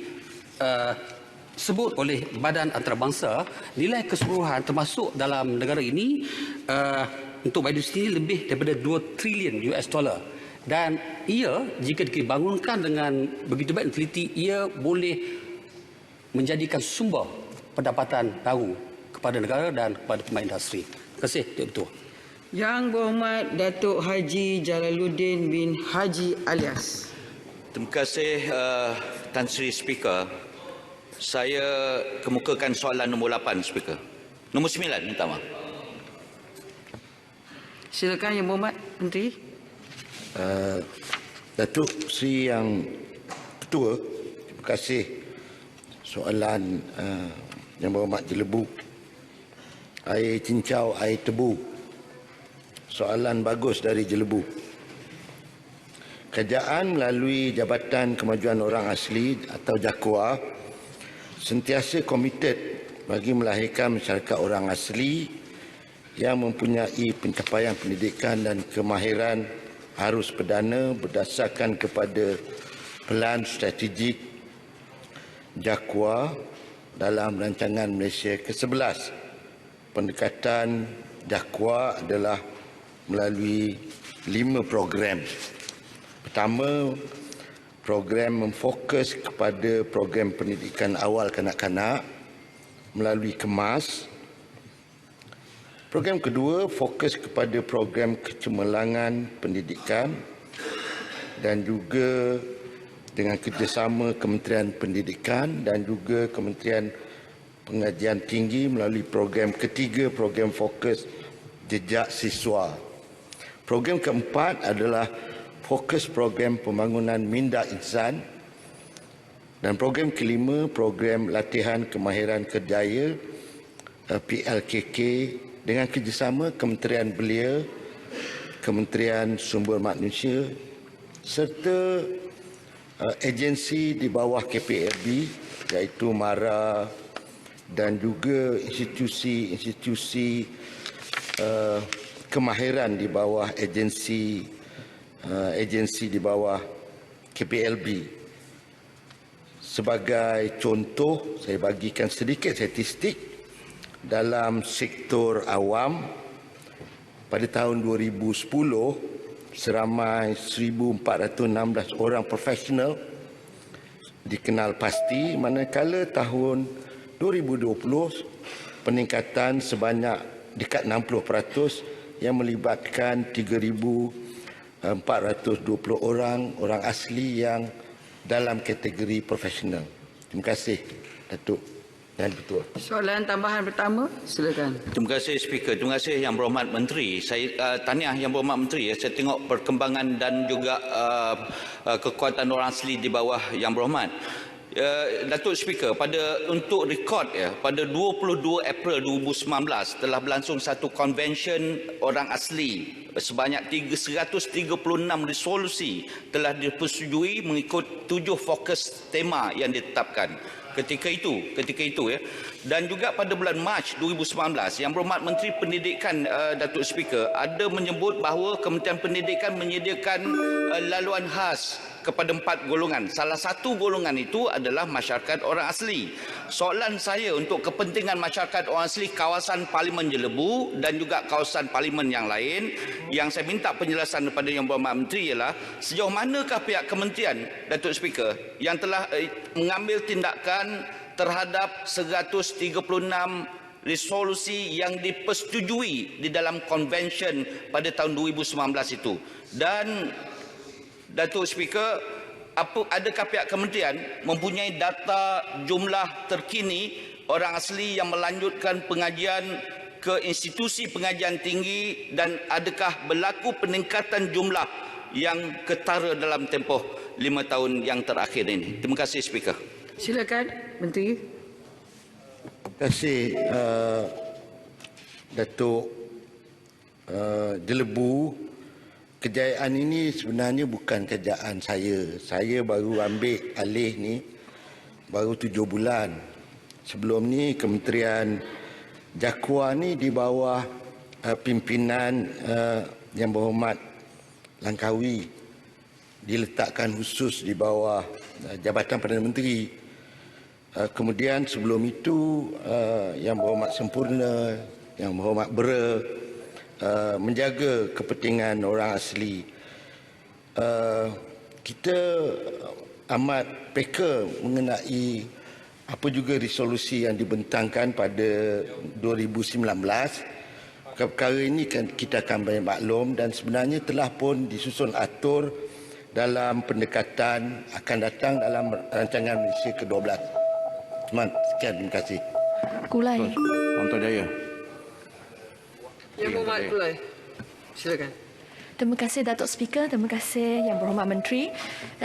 Saya rasa walaupun usaha-usaha yang telah dijelaskan oleh Menteri, tetapi tidak kita nafikan bahawa kalau ikut penarafan pembestarian sekolah SSQS yang dilaksanakan pada tahun 2019, 27 buah sekolah orang asli, hanya 8 buah yang ada bintang 4 bintang ke atas. Maksudnya hanya 30% yang dapat 4 bintang ke atas.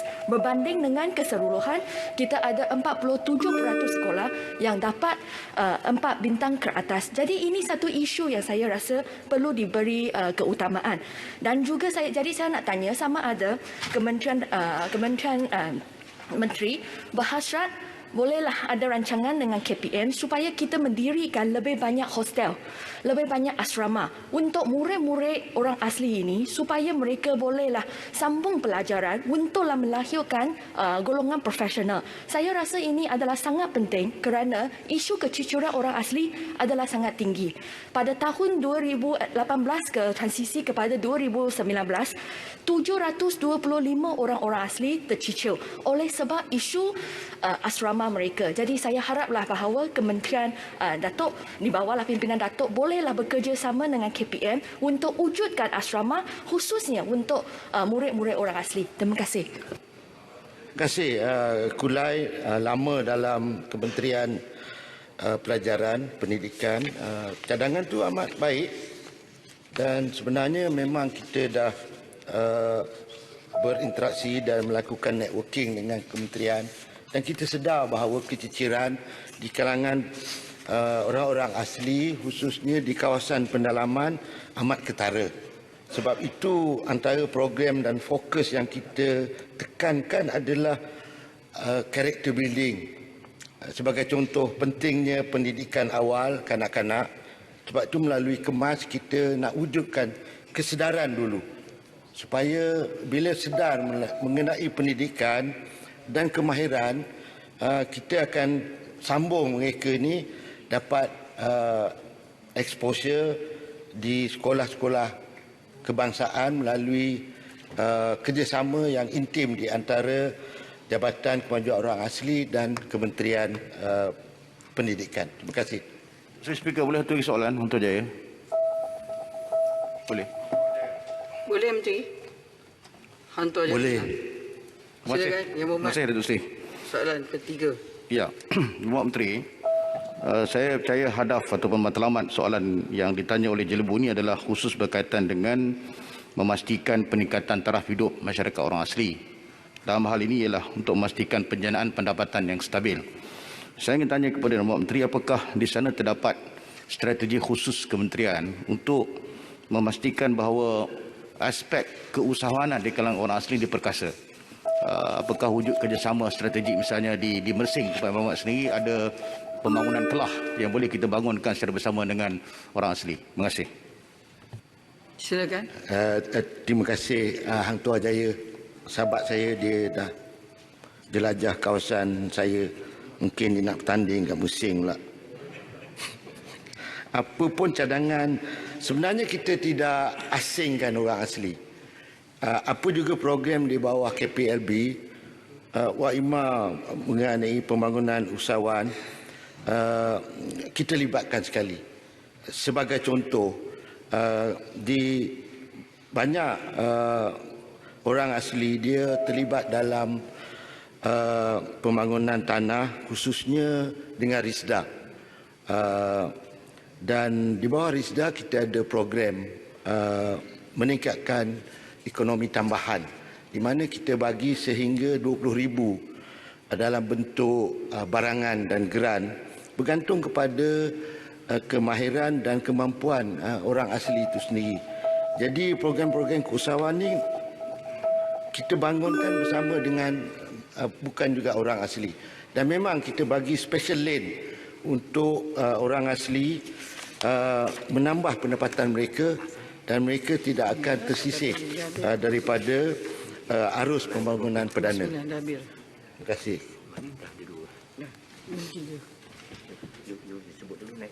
Saya menjemput Yang Berhormat Datin Paduka Dr. Tan Yee Kiew. Tuan Yang di-Pertua, Soalan saya nombor 10.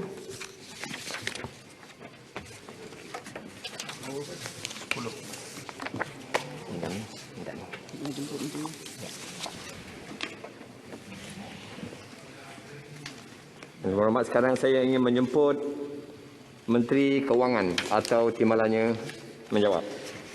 Terima kasih Yang Berhormat Wang Samaju di atas soalan. Terima kasih Tuan Yang Dipertua. Untuk makluman Yang Berhormat, setakat ini kerajaan belum bercadang untuk melaksanakan program insurans kesihatan atau National Health Insurance merangkumi semua rakyat. Untuk rekod, Malaysia adalah di antara negara di dunia yang mampu memberi perkhidmatan kesihatan percuma yang komprehensif kepada rakyat. Ini adalah sesuatu yang sangat kita banggakan. Peruntukan yang disediakan bagi maksud penyediaan perkhidmatan kesihatan, misalnya pada tahun ini, ialah sebanyak RM30.6 bilion. Walau bagaimanapun, setakat ini kerajaan telah memperkenalkan beberapa inisiatif baru bagi menambah baik faedah kesihatan kepada rakyat, iaitu melalui skim MySalam yang memberi perlindungan takaful kepada penerima bantuan sara hidup berumur 18 hingga 65 tahun bagi 45 penyakit kritikal atau critical illness, iaitu faedah perlindungan MySalam seperti berikut. Yang pertama, pembayaran tunai RM8,000 sekali seumur hidup setelah disahkan mengidap salah satu 45 penyakit kritikal yang disahkan oleh doktor hospital kerajaan, tentera dan universiti. Yang kedua, pembayaran hospitalisasi RM50 sehari bagi tempoh 14 hari dengan jumlah maksimum RM700 di hospital kerajaan, hospital tentera dan hospital universiti termasuk rawatan COVID-19. Kerajaan juga memperkenalkan skim PK B40 atau skim peduli kesihatan untuk B40 di bawah Kementerian Kesihatan, iaitu bantuan seperti berikut.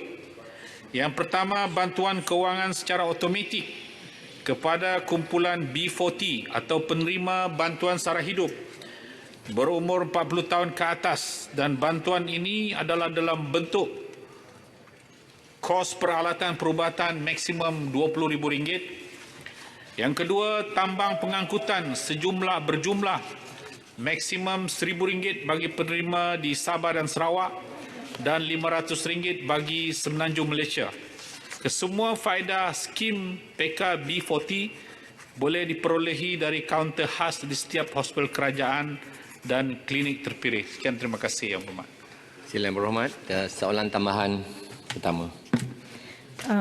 Tuan Yang Dipertua, skim insurans kesihatan seperti yang disebutkan oleh Yang Berhormat Menteri, MySalam memberi perlindungan buat B40 hanya kepada mereka yang berumur 18 hingga 56. Sama seperti pencarun SOKSO, di mana mereka tidak lagi diberi perlindungan kesihatan selepas bersara pada usia 55 ke atas. Ini bermakna orang yang berumur 55 atau ke atas tiada langsung perlindungan kesihatan atau menerima bantuan kerajaan, walaupun mereka terdiri daripada golongan B40 atau pekerja buruh sebelum bersara. Adakah warga emas ini tidak akan jatuh sakit, sedangkan warga emas lebih cenderung menerima penyakit kronik? Jadi, soalan saya, apakah langkah-langkah kerajaan diambil untuk membantu golongan ini? Ya, terima kasih. Sila, Timbalan Menteri. Terima kasih Yang Berhormat Wang Samaju. Saya ingin membuat sedikit pembetulan di atas soalan Yang Berhormat. Sebenarnya seperti yang saya jawab tadi, perlindungan Maisalam ini adalah diberikan kepada maksimum 65 tahun, bukan 56 tahun seperti mana yang berhormat sebutkan tadi.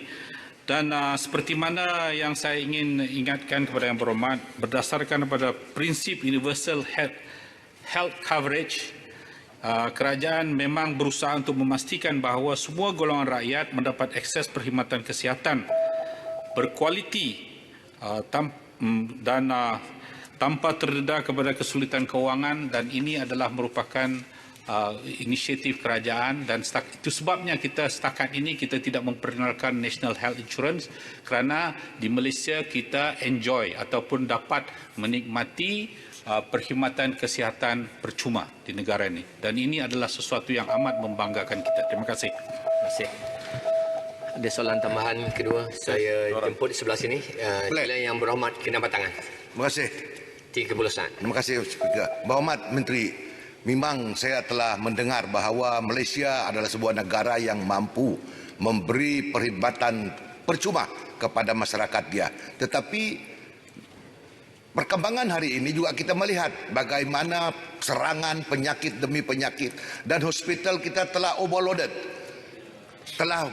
Orang telah berbaris bermacam-macam. Jadi mungkin ikuran perkembangan semasa ini kementerian dan kerajaan perlu mempertimbangkan insuran kesihatan untuk masyarakat, sebab insuran kesihatan ini telah diamalkan oleh negara-negara maju dan negara membangun, sebab mereka memberi peluang yang baru kepada pesakit-pesakit, bukan saja di hospital kerajaan tetapi di hospital swasta. Terima kasih. Sila yang berhormat. Terima kasih yang berhormat Kinabatangan, dan tahniah kerana telah dilantik sebagai timbalan Ketua Menteri Sabah, seorang yang memang berkebolehan. Untuk makluman yang berhormat, seperti mana yang saya jelaskan tadi, bahawa berdasarkan kepada prinsip universal health coverage ini, kita ingin memastikan bahawa semua rakyat mendapat perkhidmatan yang berkualiti dan sempurna. Tetapi apabila ada cadangan-cadangan berkaitan dengan pelaksanaan National Health Insurance ini, kerajaan harus berhati-hati untuk melaksanakannya, untuk memastikan bahawa dalam pelaksanaannya tidak ada pihak yang terpinggir. Kerana kajian harus dibuat melihat kepada option-option dengan teliti untuk memastikan ianya tidak membebankan rakyat, seperti mana yang pernah dilakukan oleh beberapa kesilapan-kesilapan yang telah dilakukan oleh negara-negara lain, khususnya negara-negara maju.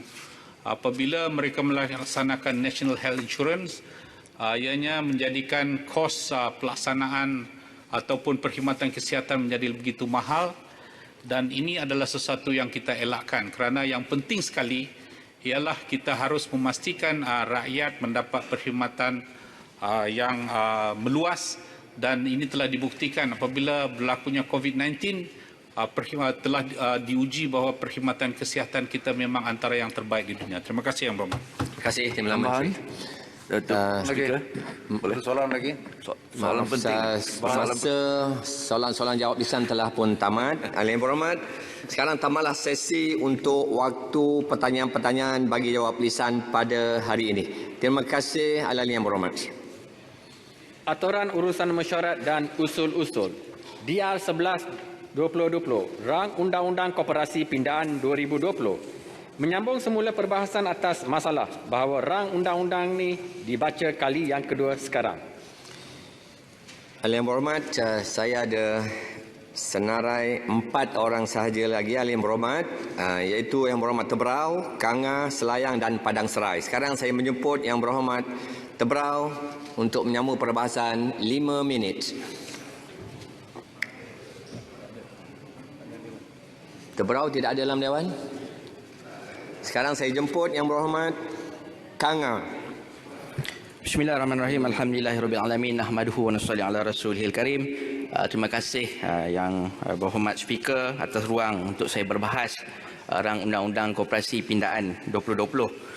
Saya pada hari Isnin lalu meneliti usul yang dikemukakan oleh yang berhormat menteri daripada maklum balas konsultasi daripada kementerian sejak 2018. Jadi saya fikir saya tidak ada masalah untuk menyokong usul yang dikemukakan, kerana kebetulan saya juga pernah terlibat dalam salah satu daripada sesi konsultasi ini pada tahun 2019, yang mana menteri telah mengemukakan beberapa maklum balas yang diterima oleh pihak kementerian. Yang saya ingat dalam salah satu mesyuarat yang saya hadir itu, ada permintaan daripada kawan-kawan yang menjadi penggerak koperasi supaya koperasi juga dapat terlibat dalam memasuki sebut harga ataupun tender-tender kerajaan. Jadi saya mengambil bahagian pada hari ini untuk menyentuh sedikit perkara tentang apa yang telah dikemukakan oleh menteri. Yang pertamanya, menteri mengemukakan empat tujuan mengapa rang undang-undang ni mahu dipinda. Saya fikir dari segi masa memang ada keperluan, dari segi keperluan untuk meningkatkan kawal selia itu sentiasa wujud apabila dunia berkembang, jadi ada perkara-perkara baru yang sampai. Cuma saya minta menteri dapat jelaskan dalam tujuan ketiga dan keempat, iaitu memastikan sektor koperasi kekal relevan dengan perkembangan ekonomi semasa dan juga sebagai pemudah cara kepada gerakan koperasi untuk terlibat dalam bidang perniagaan. Kerana ia tidak jelas dalam pindaan-pindaan yang dibuat. Bagaimanakah pindaan-pindaan yang dibuat ini boleh mencapai tujuan yang dinyatakan dalam perkara 3 dan 4 ini. Kerana saya ingat kalau betul lah daripada apa yang pernah saya hadir itu, bahawa koperasi berhasrat untuk terlibat dalam memasuki sebut harga dan tender kerajaan. Jadi saya bimbang kerana bapa koperasi Malaysia ni, bagi saya Profesor Diraja Dr. Ungku Aziz pernah ketika dia mengemukakan rancangan untuk menubuhkan koperasi kebangsaan dulu, sebelum beliau mengemukakan idea tersebut, beliau telah terlibat dalam kajian kemiskinan di Pantai Timur pada waktu itu, yang mana beliau menceritakan antara masalah golongan orang miskin Melayu lah yang kebanyakan di Pantai Timur ni ialah kerana wujudnya monopoli dan monopsoni. Jadi saya bimbang kalau koperasi hanya bercita-cita untuk masuk ke dalam sektor dalam sebut harga dan juga tender kerajaan ni, jadi dia sebenarnya akan terdedah kepada monopsoni yang lebih besar, kerana dia bergantung kepada satu pembeli lah, iaitu atau klien atau kerajaan. Dan kalau kita tengok dari segi data-data yang juga dikongsikan oleh Yang Berhormat Menteri, memang koperasi ini dia ada banyak duit banyak, ada aset banyak. Cuma kalau kita tengok betul-betul dari segi fungsi koperasi ini, kita tengok dari segi fungsi kewangan saja yang sebenarnya menguasai seluruh sektor. Jadi banyak sektor-sektor koperasi daripada fungsi koperasi yang lain, misalnya dalam peladangan, perkhidmatan, pengguna, pengangkutan perindustrian dan pembinaan ini masih lagi kecil berbanding dengan dua sektor, iaitu kewangan dan juga kredit. Kalau kita tengok sektor kewangan, dia hanya ada dua koperasi sajalah yang kita sebut semalam dalam perbahasan Bank Rakyat adalah kata koperasi yang terbesar, yang paling berjaya, yang mana sektor kewangan dua ni saja turnover dia lebih daripada 72%. Dan kalau kita ambil dengan fungsi koperasi dalam bidang kredit yang dicampur dengan kewangan, pengulangan koperasi ini 87% datang daripada kedua-dua ini. Jadi itu bermaksud koperasi-koperasi yang lain ini masih dalam peringkat kecil lah. Dia tidak cukup untuk berkembang. Dan apakah usaha kementerian untuk mengembangkan, untuk consolidate supaya koperasi-koperasi yang kecil ini dapat berfungsi dengan lebih baik. Seterusnya dalam fungsi koperasi ini dinyatakan perumahan yang koperasi buat boleh mengurangkan harga rumah 20 hingga 30%. Ini dinyatakan dalam laman web Suruhanjaya Koperasi Malaysia. Jadi mungkin pihak kementerian boleh berunding dengan Kementerian Perumahan dan Kerajaan Tempatan dan juga KPLB yang banyak juga buat projek perumahan untuk melihat bagaimanakah koperasi boleh menawarkan rumah yang lebih murah daripada harga pasaran yang lain. Kerana banyak kali kita bercakap tentang isu perumahan, kita selalu rasa bermasalah untuk mengurangkan harga rumah, tapi kalau koperasi boleh melaksanakannya, kenapa tidak kita mengembangkan lagi kemampuan ini dalam kementerian yang lain. Dan saya juga nak bertanya beberapa perkara, kerana dalam Ungku Aziz walaupun di bapa koperasi, beliau juga pernah mengadu tentang isu kawal selia lah, kerana beliau mendakwa pernah berlaku penyelewengan.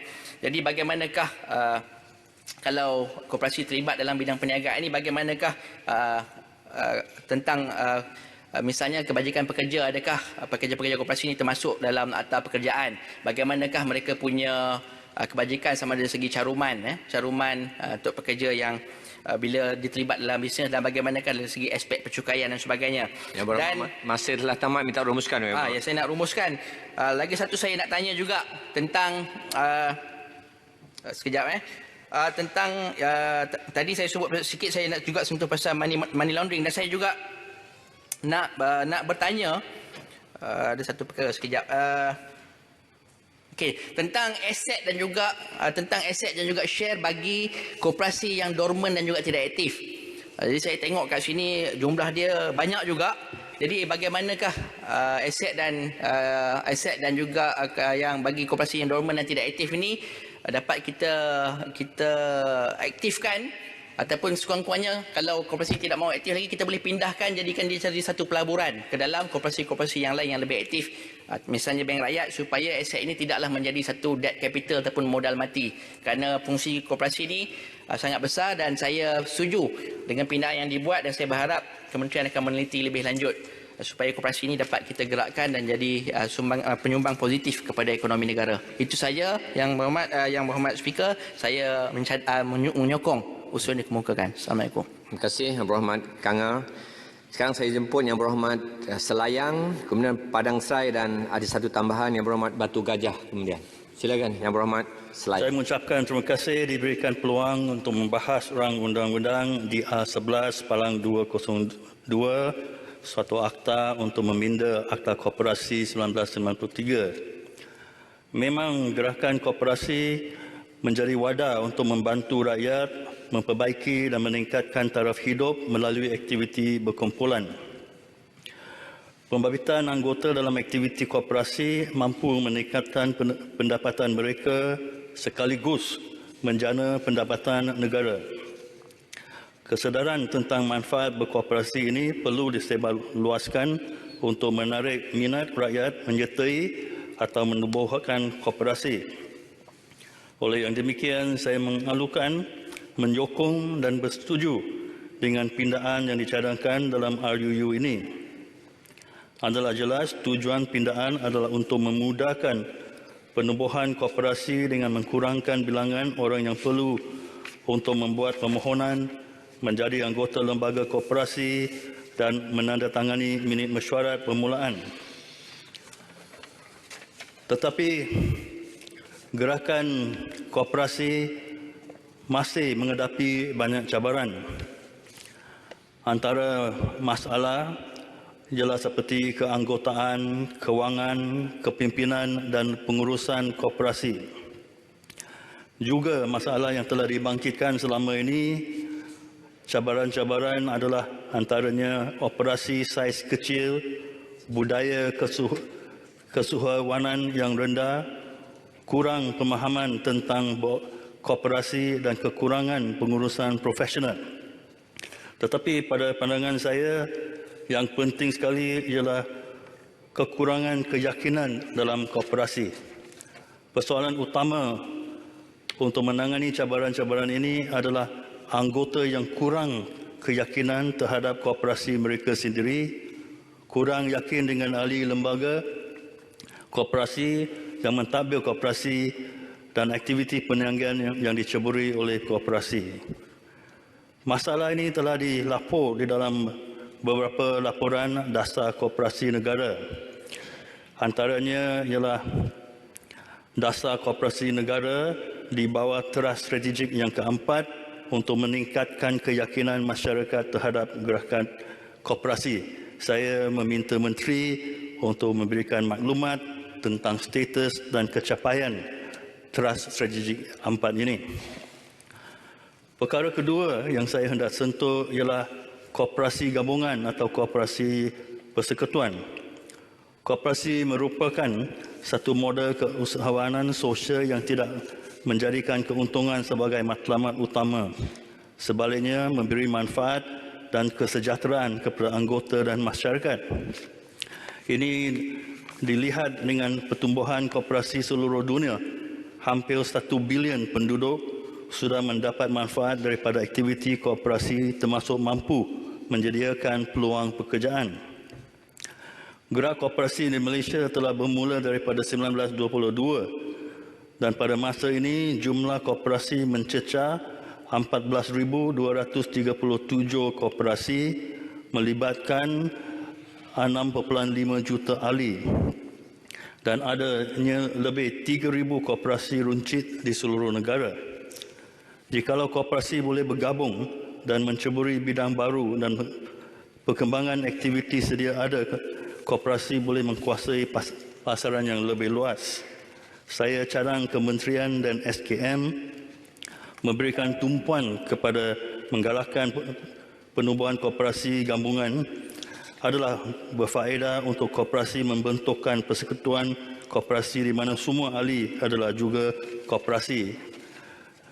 Di sebelum ini, Kerajaan Pakatan Harapan telah melaksanakan inisiatif barang asas 100 dan juga telah mengadakan satu koperasi yang dipanggil Gabungan Angkatan Koperasi Borong dan Runcit, AKRAM.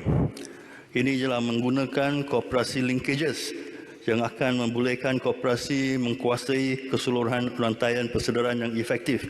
Saya meminta maklumat tentang akrab dan barang asas. Yang ketiga dan akhirnya saya telah minta ke Menteri untuk menggunakan gerakan koperasi untuk membantu rakyat dan penduduk yang menghadapi wabak COVID-19. Ini adalah kerana koperasi adalah mengetahui yang terbaik sekali tentang masalah tempatan dan dari akar umbi. Dengan izin, the cooperatives can help the government cope with the crisis with concrete bottom-up solutions. Social economic actors are expert of what works and what doesn't at the grassroots level, and are driven to improve the social economic systems for the better.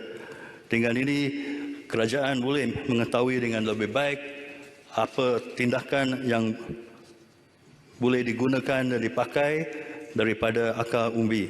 Sekian, terima kasih. Terima kasih Yang Berhormat Selayang. Nanti betul. Saya nak mohon untuk masukkan nama saya semula. Kerana semalam saya sepatutnya kirilan sebelum ledang. Tapi saya tidak dipanggil, tapi ledang dipanggil. Baik, dan tadi saya ada kamahas. Saya minta saya Terima kasih dimasukkan Habib untuk Tebrau. membahas. Saya bagi laluan selepas dua Ahli Yang Berhormat, saya masukkan nama Yang Berhormat Tebrau. Sekarang saya jemput Yang Berhormat Padang Serai. 5 minit. Terima kasih Datuk Yang Dipertua untuk memberi peluang kepada Padang Serai. Saya setuju dengan kenyataan Menteri Bangunan, Usahawan dan Koperasi bahawa pindahan ini akan memudahkan orang ramai dan dalam menubuhkan koperasi dan pada masa yang sama akan memudahkan pentadbiran sesuatu koperasi. Jelas di sini pindahan ini akan menjadikan organisasi koperasi lebih efektif dan dapat menggunakan setiap ahli anggota dengan lebih efisien. Rakan-rakan di dalam Dewan ini perlu sedar tentang kepentingan koperasi dalam membantu memulihkan ekonomi domestik. Secara umumnya, definisi koperasi adalah satu kumpulan disatukan secara sukarela untuk memenuhi keperluan anggota terutama dari sudut ekonomi, sosial dan budaya dan berdaftar di bawah Akta Koperasi 1993. Rasa tidak perlu untuk saya berterangkan secara terperinci bagaimanapun ahli koperasi mendapat peluang kerana ia menjadi kuliah mengenai koperasi pula. Apa imej yang saya ingin ditekankan adalah dengan memudahkan proses pendaftaran koperasi akan memberi kebaikan dan manfaat secara terusan kepada rakyat, terutama dalam memulih ekonomi mereka disebabkan pandemik. Saya juga mencadangkan koperasi tidak akan memaju tanpa bantuan kerajaan. Oleh itu, saya berharap kerajaan akan memberi peluang mendapat kontrak-kontrak dari kerajaan seperti mesin rumput, dobi di kesihatan dan lain lagi.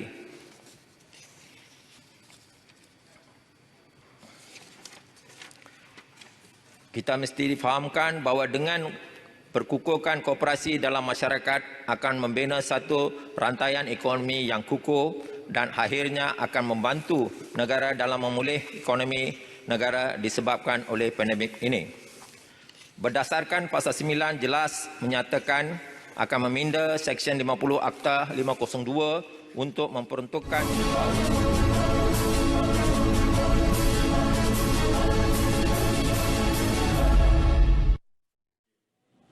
Pertanyaan bagi jawab lisan hari ini berakhir pada soalan ke-10 yang dibangkitkan Ahli Parlimen Wangsa Maju, Datin Paduka Dr. Tan Yee Kiew yang meminta Menteri Kewangan menyatakan apakah kerajaan bercadang untuk menubuhkan insurans kesihatan atau kad kesihatan kepada seluruh rakyat bagi kes penyakit serius atau pembedahan. Baik, sebelum bermulanya sesi pertanyaan jawab lisan tadi, Timbalan Yang di-Pertua Dewan Rakyat, Datuk Seri Azarina Othman Said memaklumkan Kementerian Kesihatan mencadangkan beberapa SOP baharu dalam memastikan persidangan Parlimen berlangsung dengan selamat. Antaranya, ahli Parlimen dan para petugas perlu menjalani saringan ujian COVID-19 setiap 2 minggu dan tidak dibenarkan mengadakan mesyuarat atau majlis dalam kelompok yang besar di premis Parlimen atau di luar premis. SOP berkenaan dicadangkan Ketua Pengarah Kesihatan Tan Sri Dr. Noor Hisham Abdullah.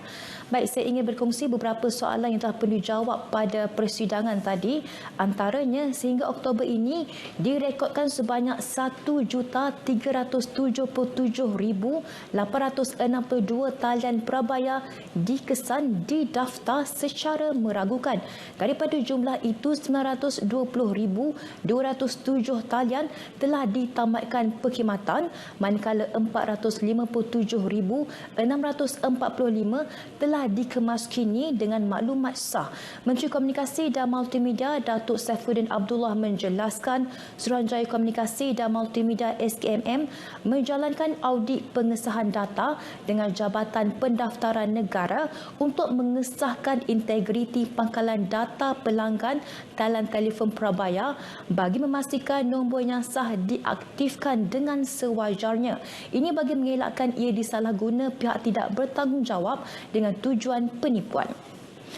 Baik, kerajaan akan meneruskan program-program pembangunan kemudahan infrastruktur asas dan ameniti sosial di kampung baru bagi memastikan kualiti hidup penduduk kampung terjamin. Kementerian Perumahan dan Kerajaan Tempatan akan mempertimbangkan permohonan projek-projek baru daripada Jawatan Kuasa Pembangunan dan Keselamatan Kampung JPKK selepas proses pelantikan siap diselesaikan oleh kerajaan negeri. Jelas Menterinya Zuraida Kamarudin, pihak kementerian telah memperuntukkan sejumlah 60 juta ringgit bagi pembangunan kampung baru pada tahun ini. Baik, bagi anda yang ingin terus mengikuti persidangan Dewan Rakyat, anda boleh melayari myclick.rtm.gov.my atau menerusi aplikasi telefon pintar RTM Mobile. Sekian langsung dari Parlimen, saya Syamira Sufri. Salam hormat.